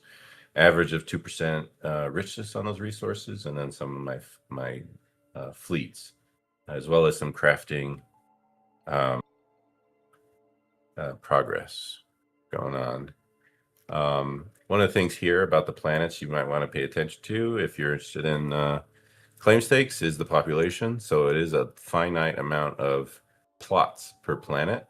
So it used to be infinite in the designs, but now each one's finite. However, as you upgrade the tier of these star bases, the plots go up by I think about like 10k per tier. I don't know if that's the final numbers, but anyway, as these things get full, you'll get like more visualization of the changing populations. And this is already fully maxed out, but you can kind of see like what would have gone into building this out. And just quickly I can do a comparison, and going from tier 1 to tier 2, Starbase upgrading happens here. So if you bring a fleet over and some crew, all right, I got one here, and then you say, well, I need to put some alloy frames, and we need 20,000. It's only 80 so far, and then it kind of walks you through like how to do that, putting crew on your ship to offload the cargo, and then putting crew on the Starbase to help process it and install it, and then that works towards upgrading towards tier 5, because tier 6 is only for the CSSs. So just kind of a quick look at the new Starbase upgrading section. Back here, a lot of the place that you would probably get started in real C4 is at the port of entry, where you bring stuff in from your wallet, or take them out. So it's just this process of like, here you go. I want these in my actual game, which is the Starbase, or back to the wallet, and then you can withdraw. And you can do both at the same time. There's a limitation here where you can only do like 4 items at a time, because it's like actually doing like wallet to game stuff. But once you're in the game, everything else is like really quick to transfer. After you get like some things put into the Starbase inventory, like ships and everything, Next possible place is probably the form fleet. So you want to create a new fleet, and I want to keep working on this form. I've probably reworked it 7 different times, trying to make it as simple and quick and easy to understand as possible. But I'm not 100% happy yet. I want to do stuff like transferring over 50% and stuff like that. So still more refinement to come. But anyway, this is kind of how it works. So you want to put a ship on here. Let's just drop some ships.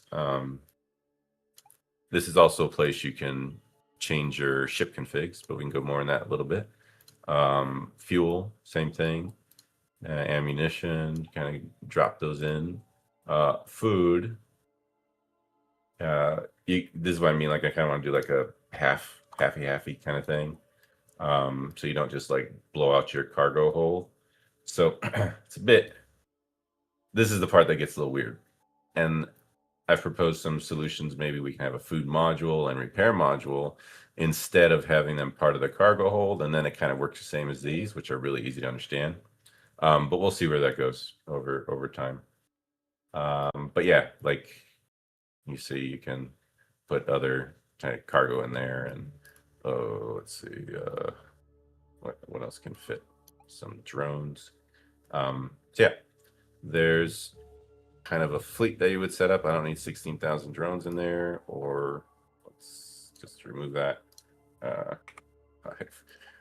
Let's just let's add something with a cool icon. Let's see. I gotta go through and do all these icons. Okay, let's put 10 luminite on there, so you have a nice, cool icon in the fleet, and some hydrogen. Okay, so give it a name, Ghost Jaguar, whatever. Obsidian Jaguar, even better. And then these are your fleet limitations. I'll get into that when we do council rank. This will take you to like, hey, I need more than a Titan, so I need to upgrade, but that's not how that should work. This is quote unquote God mode, so everything kind of unlocked just for testing purposes. I don't want to reset it, but as you build this, you can kind of see these pods going up, and I got a ton of cargo space left. I'm not going to fill it up right now, but these chips that I showed you before, a resource warning on combat. This is not ready for combat, it seems. Oh, maybe it's the repair. Let's try to max fleet. There we go. Combat is now in a light position. You don't really want to send your evac and your air bike into combat. So, but now we got full cargo pod, and if you want to see the detailed stats to why all that adds up to being, this is a light fleet that can handle light freight, light combat, light mining, and pretty good scanning, actually. Very good. So this will be a really great scanning ship. And yeah, you can get pretty detailed. Little stylization updates coming there too. But that's good to have. And let's see, form the Obsidian Jaguar fleet. And then, cool, that worked. And it comes up here with the rest of your dock fleets. And you just undock. Let's get this one undocked as well. Super Phoenix. And then you see those in undocked. Also, oh, I meant to manage. But anyway, the manage is similar form. So those are ready. Those are undocked. Before I go back out to see those, some other thing that you can, if you really get into the end game stuff, that's where the configs come in. And so we have this whole dedicated config bay for all the different types of configurations that you can do for this ship. So right now it's the Armstrong Imp, and you kind of just click through them, I think. Yeah, these are just your ships. Excuse me. And then you kind of poke through the different ship configurations. So if I wanted to upgrade to tier 2, you'd be able to see like, here's what changes. You get this much more hull strength, and all these different items change as you switch config. And so you'll be able to see if it's worth it. Do I need to do all this? Do I want to? and what do I need to get there? And that's where these requirements step will also show. I'm going to add some more like UX wires. So like, oh, I need a power core capital size tier 3 for this. So I'm going to click that and then or favorite it, and then it'll kind of show in the crafting areas or like different resources that are needed to get that, and then just you can more easily line things up to know what you need to go after out and about in the world or in the galaxy. So yeah, these are all the ship stats as well and how they change with configurations.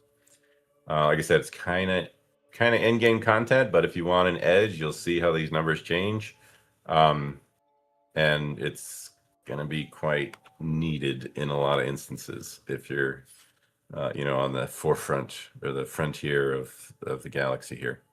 Respawn, pretty straightforward. This is where the fleets are shown. I probably should have shown it before when I had something to respawn, but it's just like fleet cards, like here or here, and then you go and respawn. Inventory, pretty straightforward.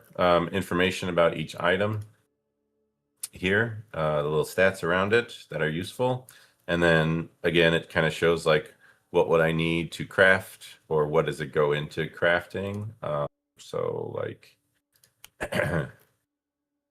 see any of these and kind of show what this I don't know if all the information's fully surfaced at the moment, but basically it's like, what does alloy frame craft towards and what do I need to craft it? And there's like all sorts of connections there. So wanted to be a little more comprehensive on the inventory. And then on the crafting fabrication page, first off, obviously, if you set it to like what's ready, what can I actually craft right now, then you have these items, seeing a quick diagram of what is available to make. You can add craft amounts and crew and then begin fabrication. But if it's not ready, and you can kind of see it too when you like quickly hover over, but let's hop into one. You can see I don't have any of the parts here. So let's dig down. So you dig down and it's okay, now I need a fusion defense matrix. And what does that need? It needs fusion catalyst deposits, which is actually a base resource. So I can't click down any further. But this one, I would need emerald crystals, phase shift crystals to make a defense crystal array. And yeah, and these are base level resources that you would be able to find directly mining anything, planets, asteroids, all that. So it's a nice quick way to kind of like browse crafts, and then you have your bays actively crafting, and you'll see the list populate there. And to get more of those bays, that's where crafting habs comes in, another one of the C's. And I've got a few in here now, but basically, if let's see, no, not that. Oops. Let me wanted to show placing a new craft. There we go. I don't know why that button goes away. So yeah, if I place a new craft, then you have crafting hab. So you have these different options, tier 1 through 5. This one's I have no tier 5 in this account, so it says missing, and then it shows like some stats around that specific tier of crafting hab. But I'm not going to place anything right now because I've got some placed, and so let's just look at this crafting hab tier 2, and this is where you go in and you design by adding more slots. This is very similar to claim 6, so I'll get into this as well. So I'll add parts to it that I already can either have access to or have the parts that are needed to craft these extensions. And that's kind of what it looks like. And then you boost, and here's the excuse me, I need some water. Yeah, sorry, Danny. Jose's slacking here, it's supposed to Exactly. remind you. I'm still learning. Sorry, man. Yeah. Yeah. So those are the boosts of stats that you get. And then you can kind of move it around. And you can see like there's some adjacency bonuses that we're going to include later. So you might want to like make them closer or whatever. But that's not fully in right now. It's just kind of a visualization. And then if you want to put a pet house, as a joke, all these parts aren't actually going to be improving. The design is not fully matched up with the with the design doc. But anyway, got a pet house, and then you apply that, and that's your crafting hab. And now you got a new bay to do some feeless crafting over in the fabrication section. So let's not do that right now. Then claim stakes, again, very similar. And these are all the planets in the system. Again, population. Here's all the resources on that planet that you can get by placing down the claim stakes. And then just some information about how many plots there are and how many plots there will be total, how many are available. And again, you actually, no. So this isn't fully comprehensive. Actually, you can put 10,000 of each type of claim stake. So I'll make that a bit clearer. So yeah, if I go into, this planet, I already have a couple of claim stakes down. But again, placing a new claim stake, and it's similar. Choose your tier. You got some information about it. Put some rent in here. That's going to last me 58 million days. So maybe not that much. And these are the resources. I'm going to break that up a little more, but these are the resources that you can get from there. And like I said before, I probably want to have it where you can flag things that you're looking for, and then it'll show up like, hey, I've got this one flagged. So I want to place a claim stake here on this ice giant. But don't need to do that because I already have some. Here you can just click over to buildings, but there's some nice easy buttons there. Yeah, basically the same thing, but it's broken up into, you got your command core, extraction network, processing network, farming network, and storage network. So everybody needs a core hub. Placing that down, and these are things that you need for it. You can add some crew quarters. Again, adjacency bonuses are coming. Power plant, and you see it start to fill up the slots, and the size of these actually also represents the slots that they take up. So they like have this like little 2.5D effect, and you're filling up a capacity or slot capacity, which is also based on the tier of the hub and the claim stake. So let's say if I wanted to do some extraction, so you got to put down the extraction hub and then get some aluminum ore. So now this would give me aluminum ore if I were to apply it and set it and just start processing the aluminum ore. However, if I wanted aluminum ore, it would start extracting that. But if I wanted to process that into something else, then I create a processing hub. And then I don't think I have anything else. So if I want an aluminum processor, I can't build it. So it's red. And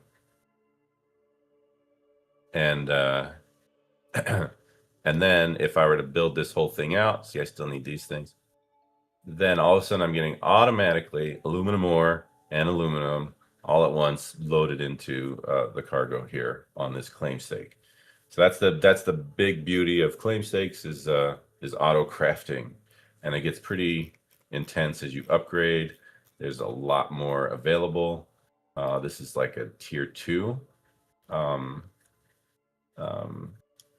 So there's obviously tier 5s, and a lot of different things get unlocked as you do that. There's like farm hubs, which give, I think, just biomass. And Danny, just a quick note on the econ side as well, I think worth mentioning is that you're not going to be paying crafting fees for the items that are processed through claim stakes because you're using your own facility. You're not, taking advantage of a Starbase crafting facility. It's a weird snap. Yeah, that's right. So yeah, a lot of value towards the economy by building some really robust claim stakes. And like I said, the adjacency bonuses are going to start taking effect probably from mainnet. But yeah, these things can get extremely expansive because, you know, like tier 5s can have way more slots, way more modules. I think you have multiple hubs too. Let's see here. Yeah, multiple hubs and all sorts of things. So have fun poking around. But again, like some of these things are going to be more refined over time. And that's the purpose of getting us to this point. And we can jump in and kind of poke around. So for now, let's just cancel that. That was C3. So we have combat, crafting abs, claim stakes, and now the last bit is council rank. So here's kind of a quick look. I already have God mode on, so everything's already working. I mean, everything's already bypassed at the moment. But a lot of things won't be available right at the start because that's how any game should be played, right? I mean, you kind of want to earn it. It feels more valuable when you spend time earning it rather than just unlocking. I've been playing creative mode with my son on Minecraft, and then once I introduced survival mode, he's like, "This is way more fun." You know, he's having like a blast and like fighting zombies and hiding in the house and stuff. It's just, it's a more rewarding experience for a gamer.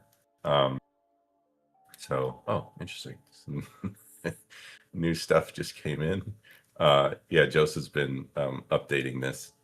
So I'm just seeing this for the first time. Oh, okay, that's cool. That's interesting. But anyway, yeah, so you go into the council rank, and these are all the things you want to pay attention to unlock. And I'm going to have call outs everywhere. Like I said, the upgrade. If you can't do it yet, here's why, you know, in other places of the game. And here's where you go to upgrade. You go, okay, well, I need my fleet size, or let's do fleet slots. Yeah. But this got changed. Okay, that's fine.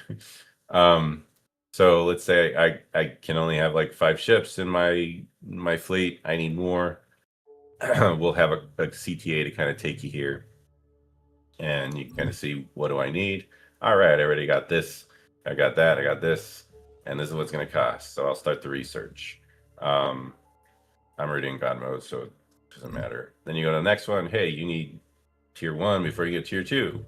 But here's what you get when you get to tier 2. And here's the cost, and etc. And then this will be unlocked to be able to actually research it. And then now you got plus 16 fleet size. So that's all in here. It's fun to explore, and you can just kind of go back and up and down everywhere. See, claim stakes. Yeah, same thing there. Fleet slots, fleet concurrency. So if you want to like bunch of extra fleets. So it's fun to kind of click around, and as things upgrade, then you'll get like golden nodes as they get fully upgraded. So the goal is to like turn everything golden at the moment. I saw some suggestions of like some other ways of displaying that, but right now that's what it is. And so make everything green and gold, and then your max council rank level. So the idea behind council rank 2 is, as you're playing and you, like say, piloting around, you get XP for warping and moving and getting pilot XP.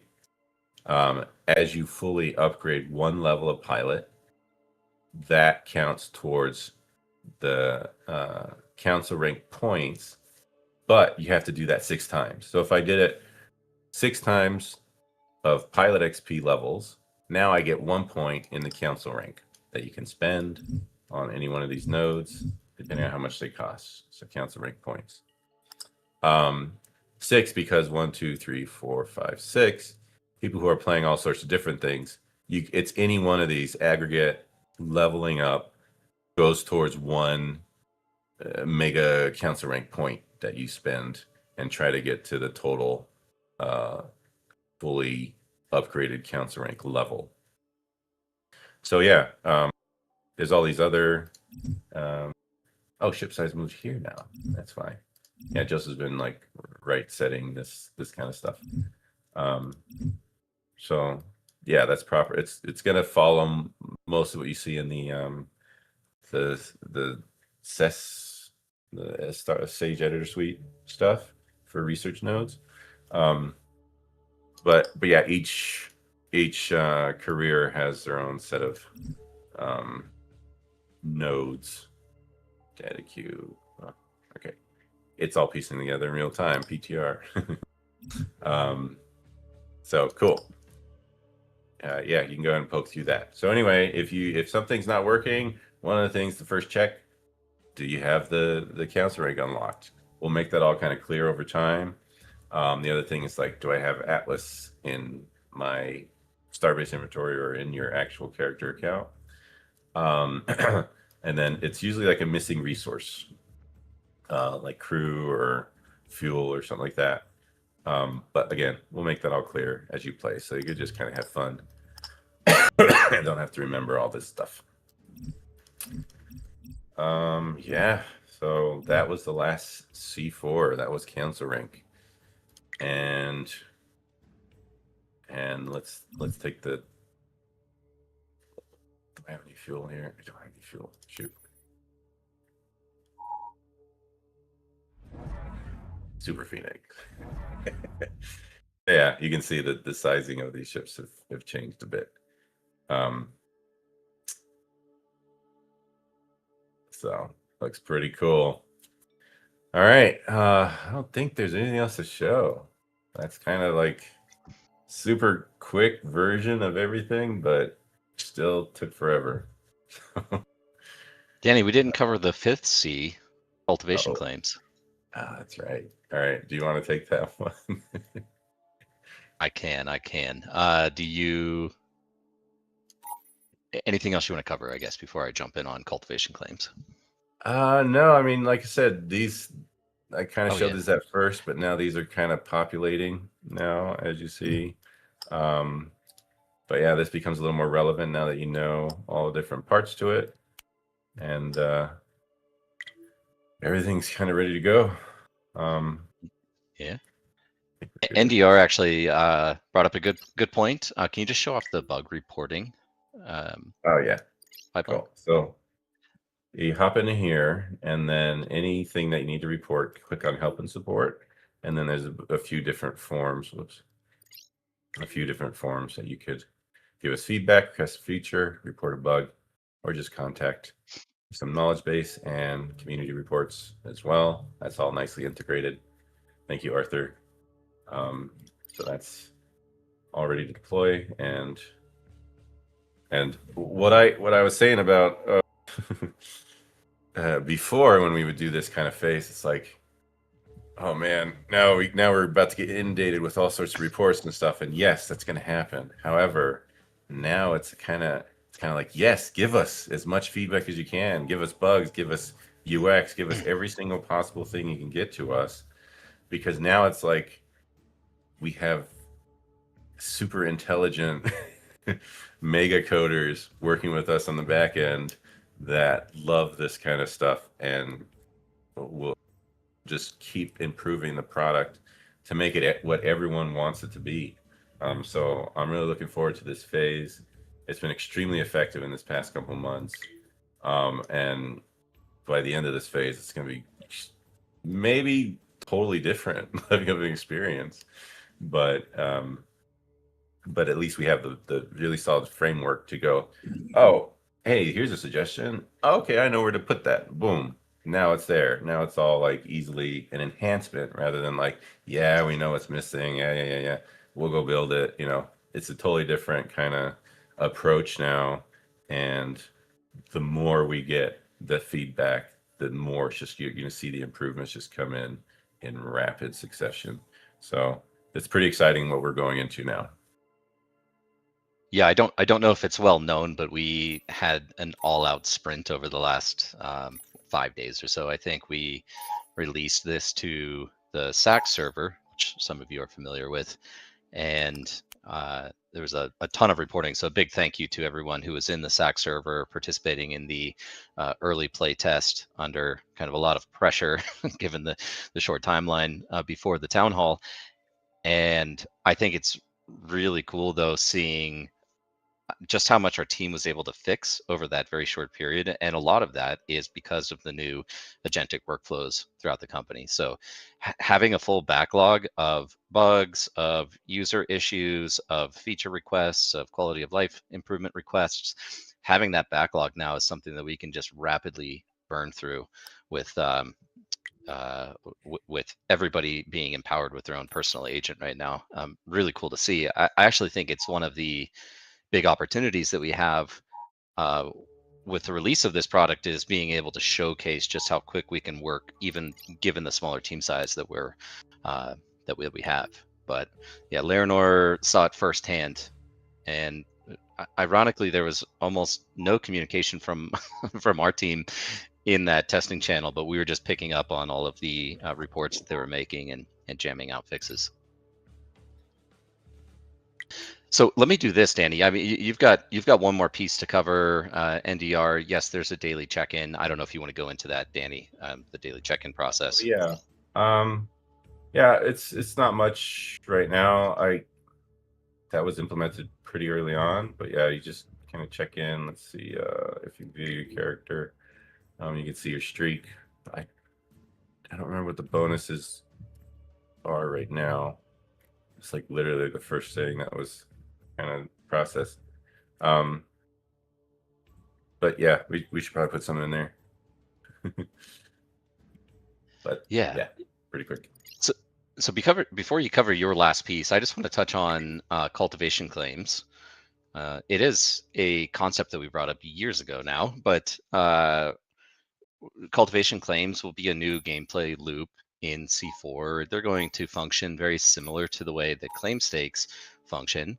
The big distinction is you'll be producing different resource outputs with your cultivation claim, and the economic loop of cultivation claims is that the organic resource output from cultivation claims will go into specific recipes that produce consumables. Those consumables are going to be things like stims that you can put on crew, that you can put on fleets. And I don't know exactly what all of the stim recipes will do, but just as an example, could be something like reinforced hull that improves your shields for an hour if you use that stim. So effectively, if you want to be a cultivator claim operator, you'll be producing consumable items that people purchase from you, consume them, get the buffs. Those wear off over time, and that's the complete loop. So I think that's it in a nutshell. Not really too much more to add on to that right now. It can go a lot deeper in the future in the way that cultivation starts from seeds and the types of perhaps seeds that you need to gather from scanning, for example. In fact, I don't know if you went through scanning, Danny, in the new scanning patterns, but you did. Okay, I might have missed that part. But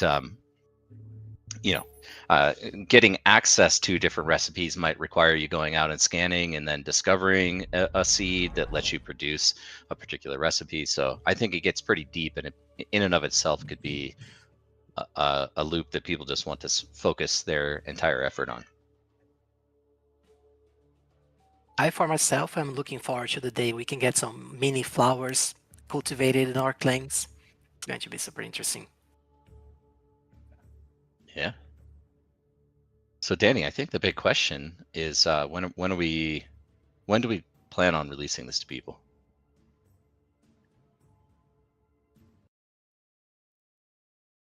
It's available now.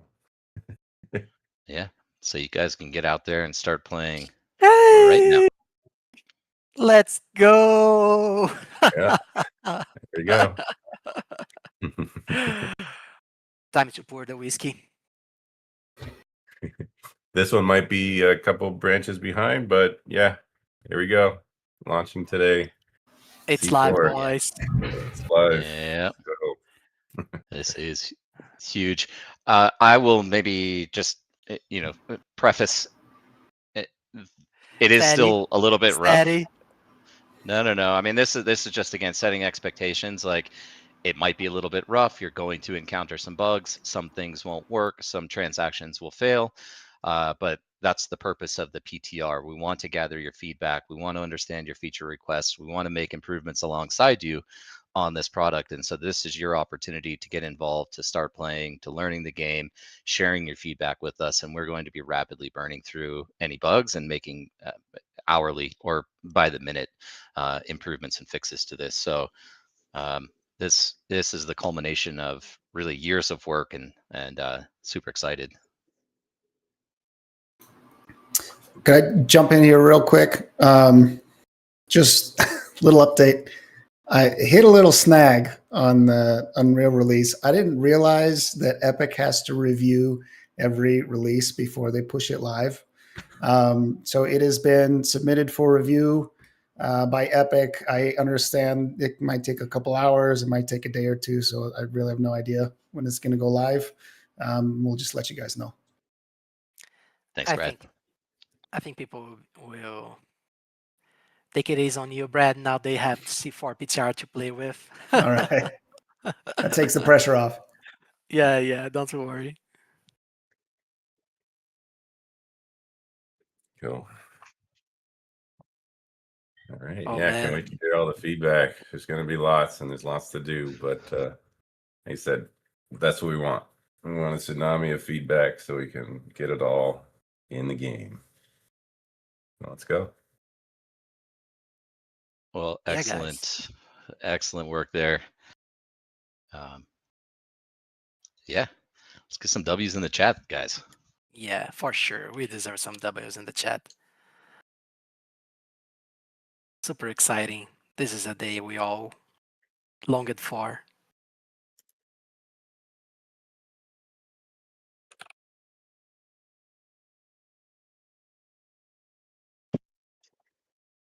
I think we should take some questions as well. I also just wanted to address a question that was asked earlier in the presentation about the XP from Sage Labs, so from Starbased.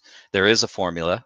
We will be carrying XP over, and so you will benefit of having a booster to your council rank and points and XP that you can allocate out when the game launches on mainnet. Not relevant right now. Essentially, the whole wallet creation process works very similar to Holosim right now. So your account is bootstrapped with a certain amount of assets and inventory. You can import those through the port of entry, and then you can start playing the game.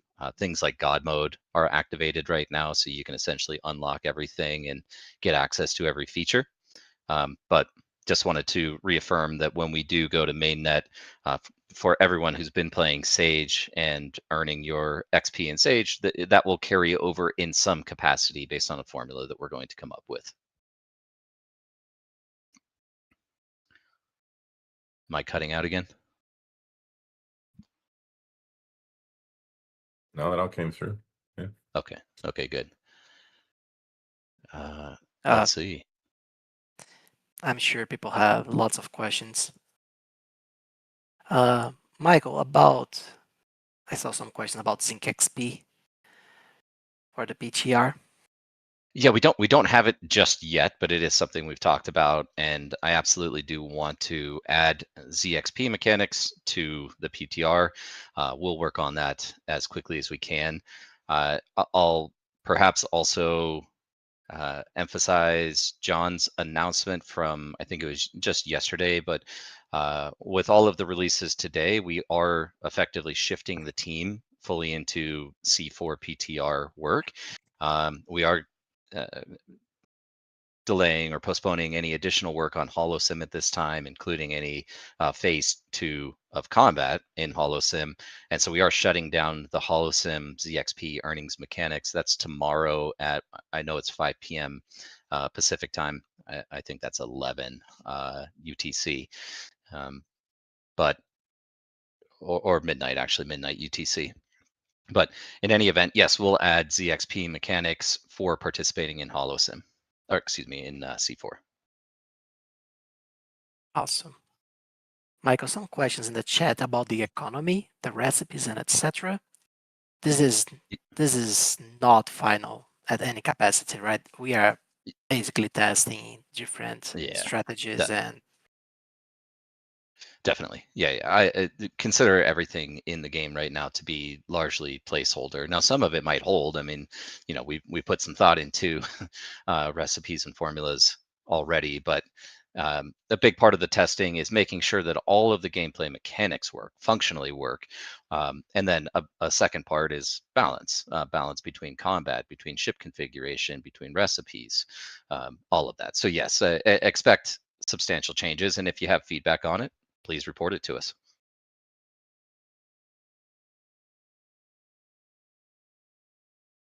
Michael, another thing that we were discussing actually last week, was about the future of C4.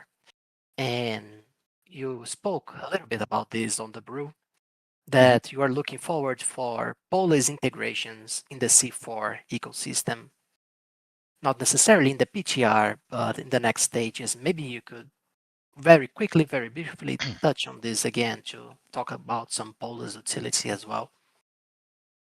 Yeah, and just to set context, I mean, Danny mentioned with the release of this feature set, we now functionally have a 4x, a full 4x game. With that said, this is not the final form of the Sage product. There's still a lot of things that we're going to be adding over time. I happened to be on, I joined a brew, I think 2 weeks ago, and I mentioned the installing democracy module. And so I think that's worth covering with the wider audience here. Something I really am excited about, and um, uh, and I guess again, just to step back, throughout the history of the company, we've needed to balance our efforts across many different facets, and that includes all of the gaming products that we're working on, but it also includes our like tokenomic development. Things like the DAO, for example, that pulled team resources away from focusing on any of the game products so that we could release the DAO and give utility to the tokens through the lockers and through the marketplace discounts and things such as that. And so with C4 PTR rolling out, of course, we're going to focus a lot of energy on fixing bugs and getting it into a polished state. But one of the next things I want to rotate our attention to are tokenomic enhancements. And so that would include efforts going into the Atlas Locker addendum that we released last year, as well as this installing democracy module.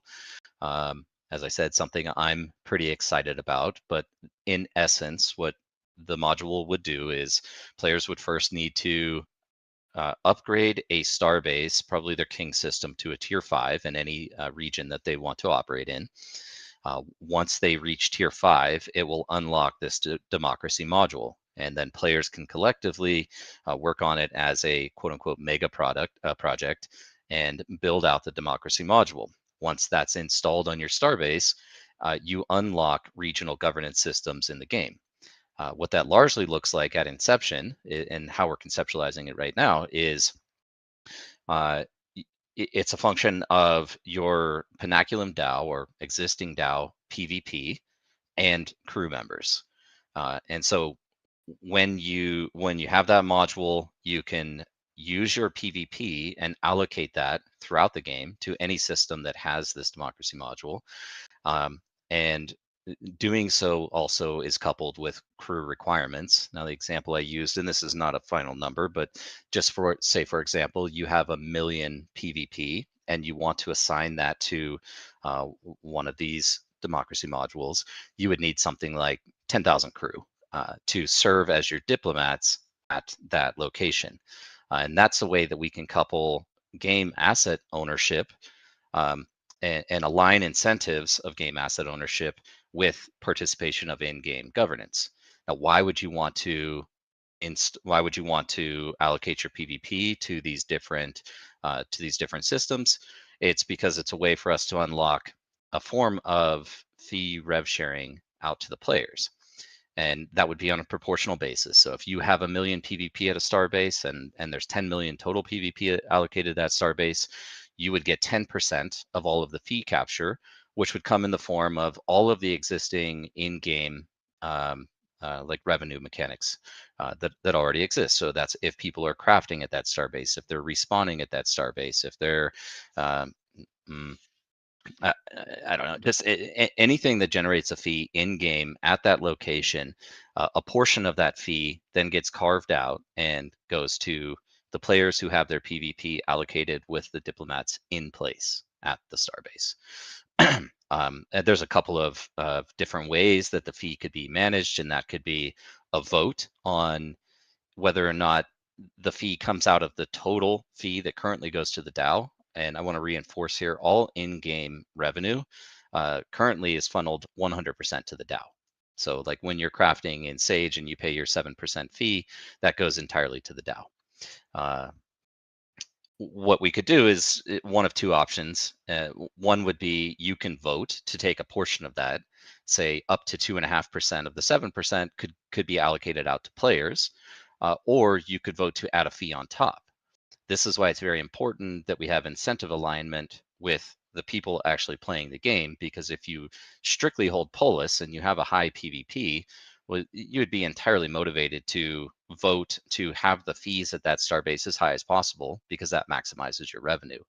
But if you're a player and you utilize that starbase yourself and you craft at that starbase, you might decide that you want to vote to reduce the fees as low as possible to impact you less in your operations.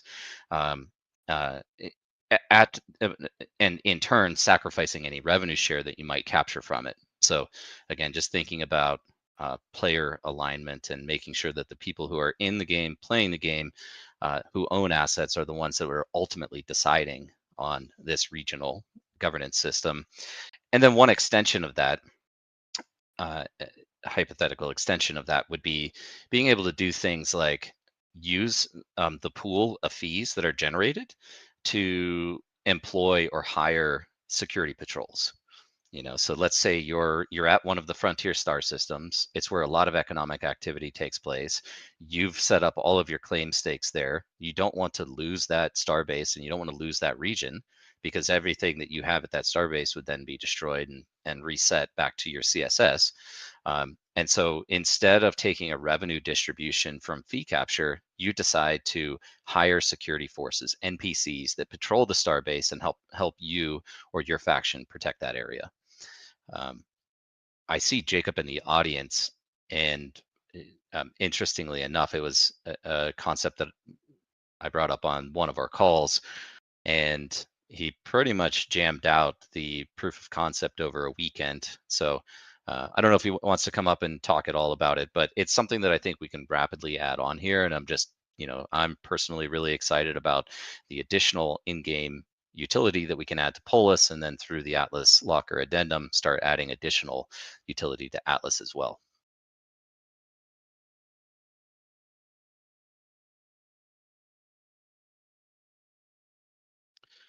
Did I cover everything for you there, Jose? Yes, you did, Michael.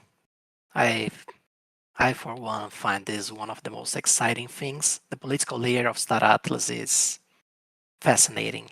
If anything else, can't wait until we get this integrated. Mm-hmm. And I don't think this will take too long, since Jacob already got things underway.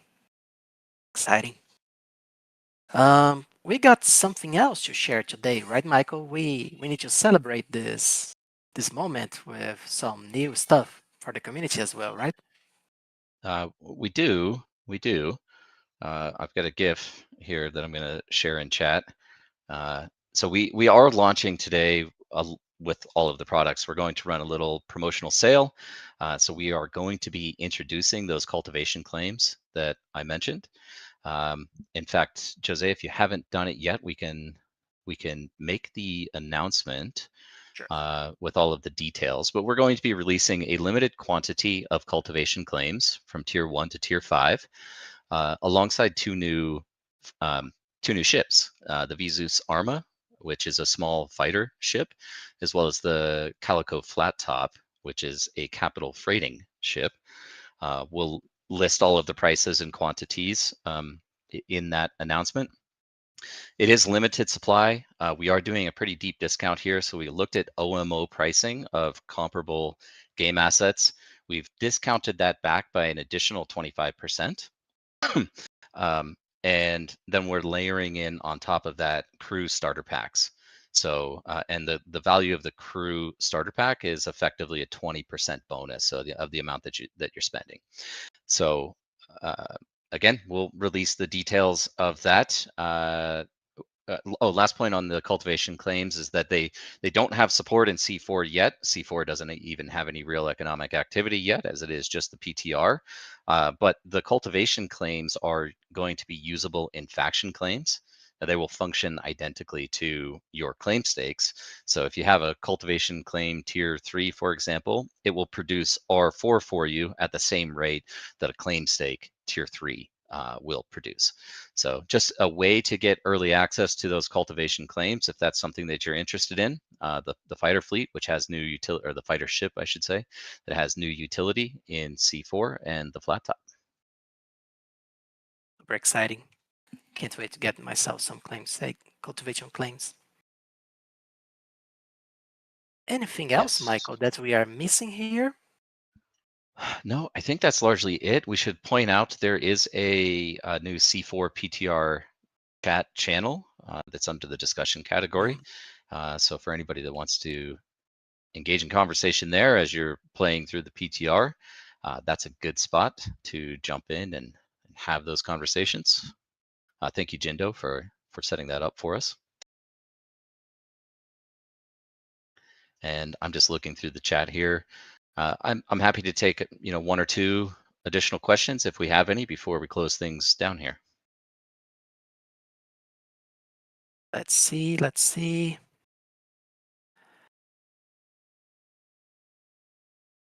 New ship stats, Michael. We'll be posting those later. New ship stats for the Visus Arma and the Calico Flattop. It should be Yes. on the marketplace when those listings go live, and we can probably. I'm actually quite sure that John's already updated Galaxy. I think with that information. So, but we can probably add that to the Google sheet if we haven't done that already. But yes, the details will be on the marketplace listings. Man, the armor looks so beautiful. You guys should check it out. Also drop the links in the chat here for both the flat top and the armor. Yeah, I have a handful of sled barges, but that Calico Flattop is a super sexy ship. Yes, very cool. Okay, announcement posted.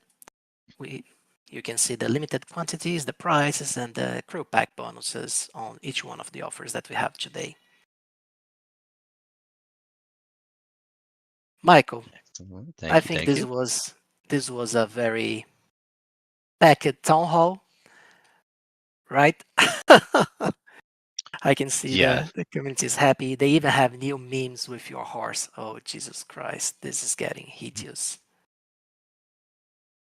I think my horse is scarier than the True. one I'm looking at, though. True. For the Tokes redemption, we're not running that just yet. We will probably implement a redemption process for people that are holding Tokes as we get closer to mainnet launch.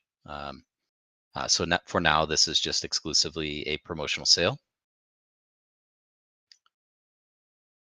I'm sorry, Jose. I'm just running through a bunch of final questions here. Feel free to do that.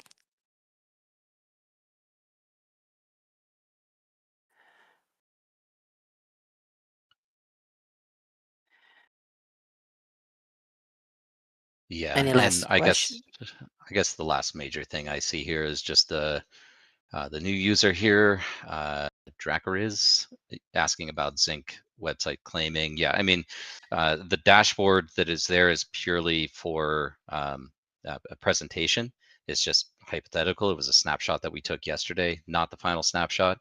You have to be engaged in all of the Star Atlas mechanics that earn you ZXP. That makes you eligible for the Origin season allocation. And you can get a sense of what your allocation is going to look like right now. But just note that XP is still ongoing and will be for at least a few months. It kind of depends again on when everything comes to ahead with C4 launching on mainnet, the Zink Genesis event, the conclusion of the Origin season campaign, everything else I've covered previously. So right now it's just there for you to view. However, the on-chain program is fully working, and so if you want to claim your Zink test token, you can do so. There's no value there, but you can just run through the process if you'd like to test that feature. All right, all right.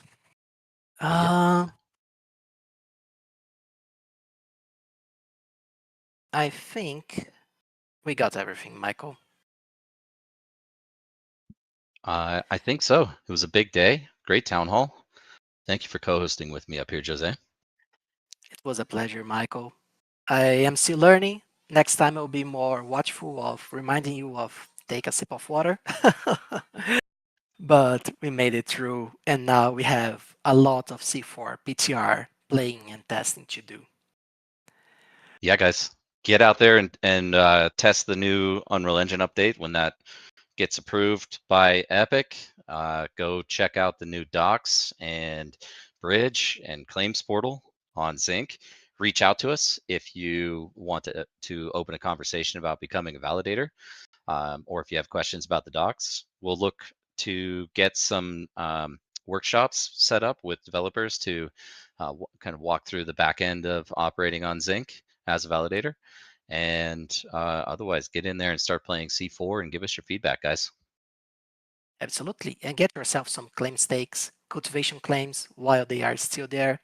Don't miss the opportunity of the discounts of the crew packs bonus. It is exciting to say the least, and you need those in the future for C4.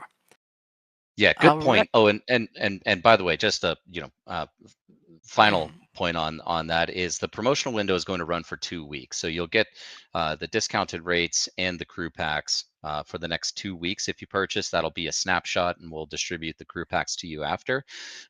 And just one really important thing, Jose, is the highest multiplier in all of the ZXP mechanics is through purchasing items on the primary marketplace. So if you want to boost to your ZXP, going out and getting participating in the promotional sale is a great way to get that boost, and we certainly appreciate any of the financial support. Absolutely, Michael. Make sure to gauge new heights in the airdrop by participating in the purchases, and we'll see you guys there in the C4 PTR. Thank you, everyone. Thank you, Michael, for everything. This was a really packed town hall. We have a lot to digest. But honestly, right now, the only thing that I want to do is go into the C4 PTR. Yeah, sounds good. Well, thanks everyone for joining us. Thanks for the enthusiasm, and thanks again, Jose, for being up here. Jacob, Danny, Brad, thank you guys for your presentations today as well, and everyone else on the team for all of the work that goes on behind the scenes. Really appreciate you all. Appreciate everyone. Let's go, team. Let's go, Star Atlas. It's our time now. See you guys in the PTR. Bye-bye, everyone. See ya. Have fun. We'll see you.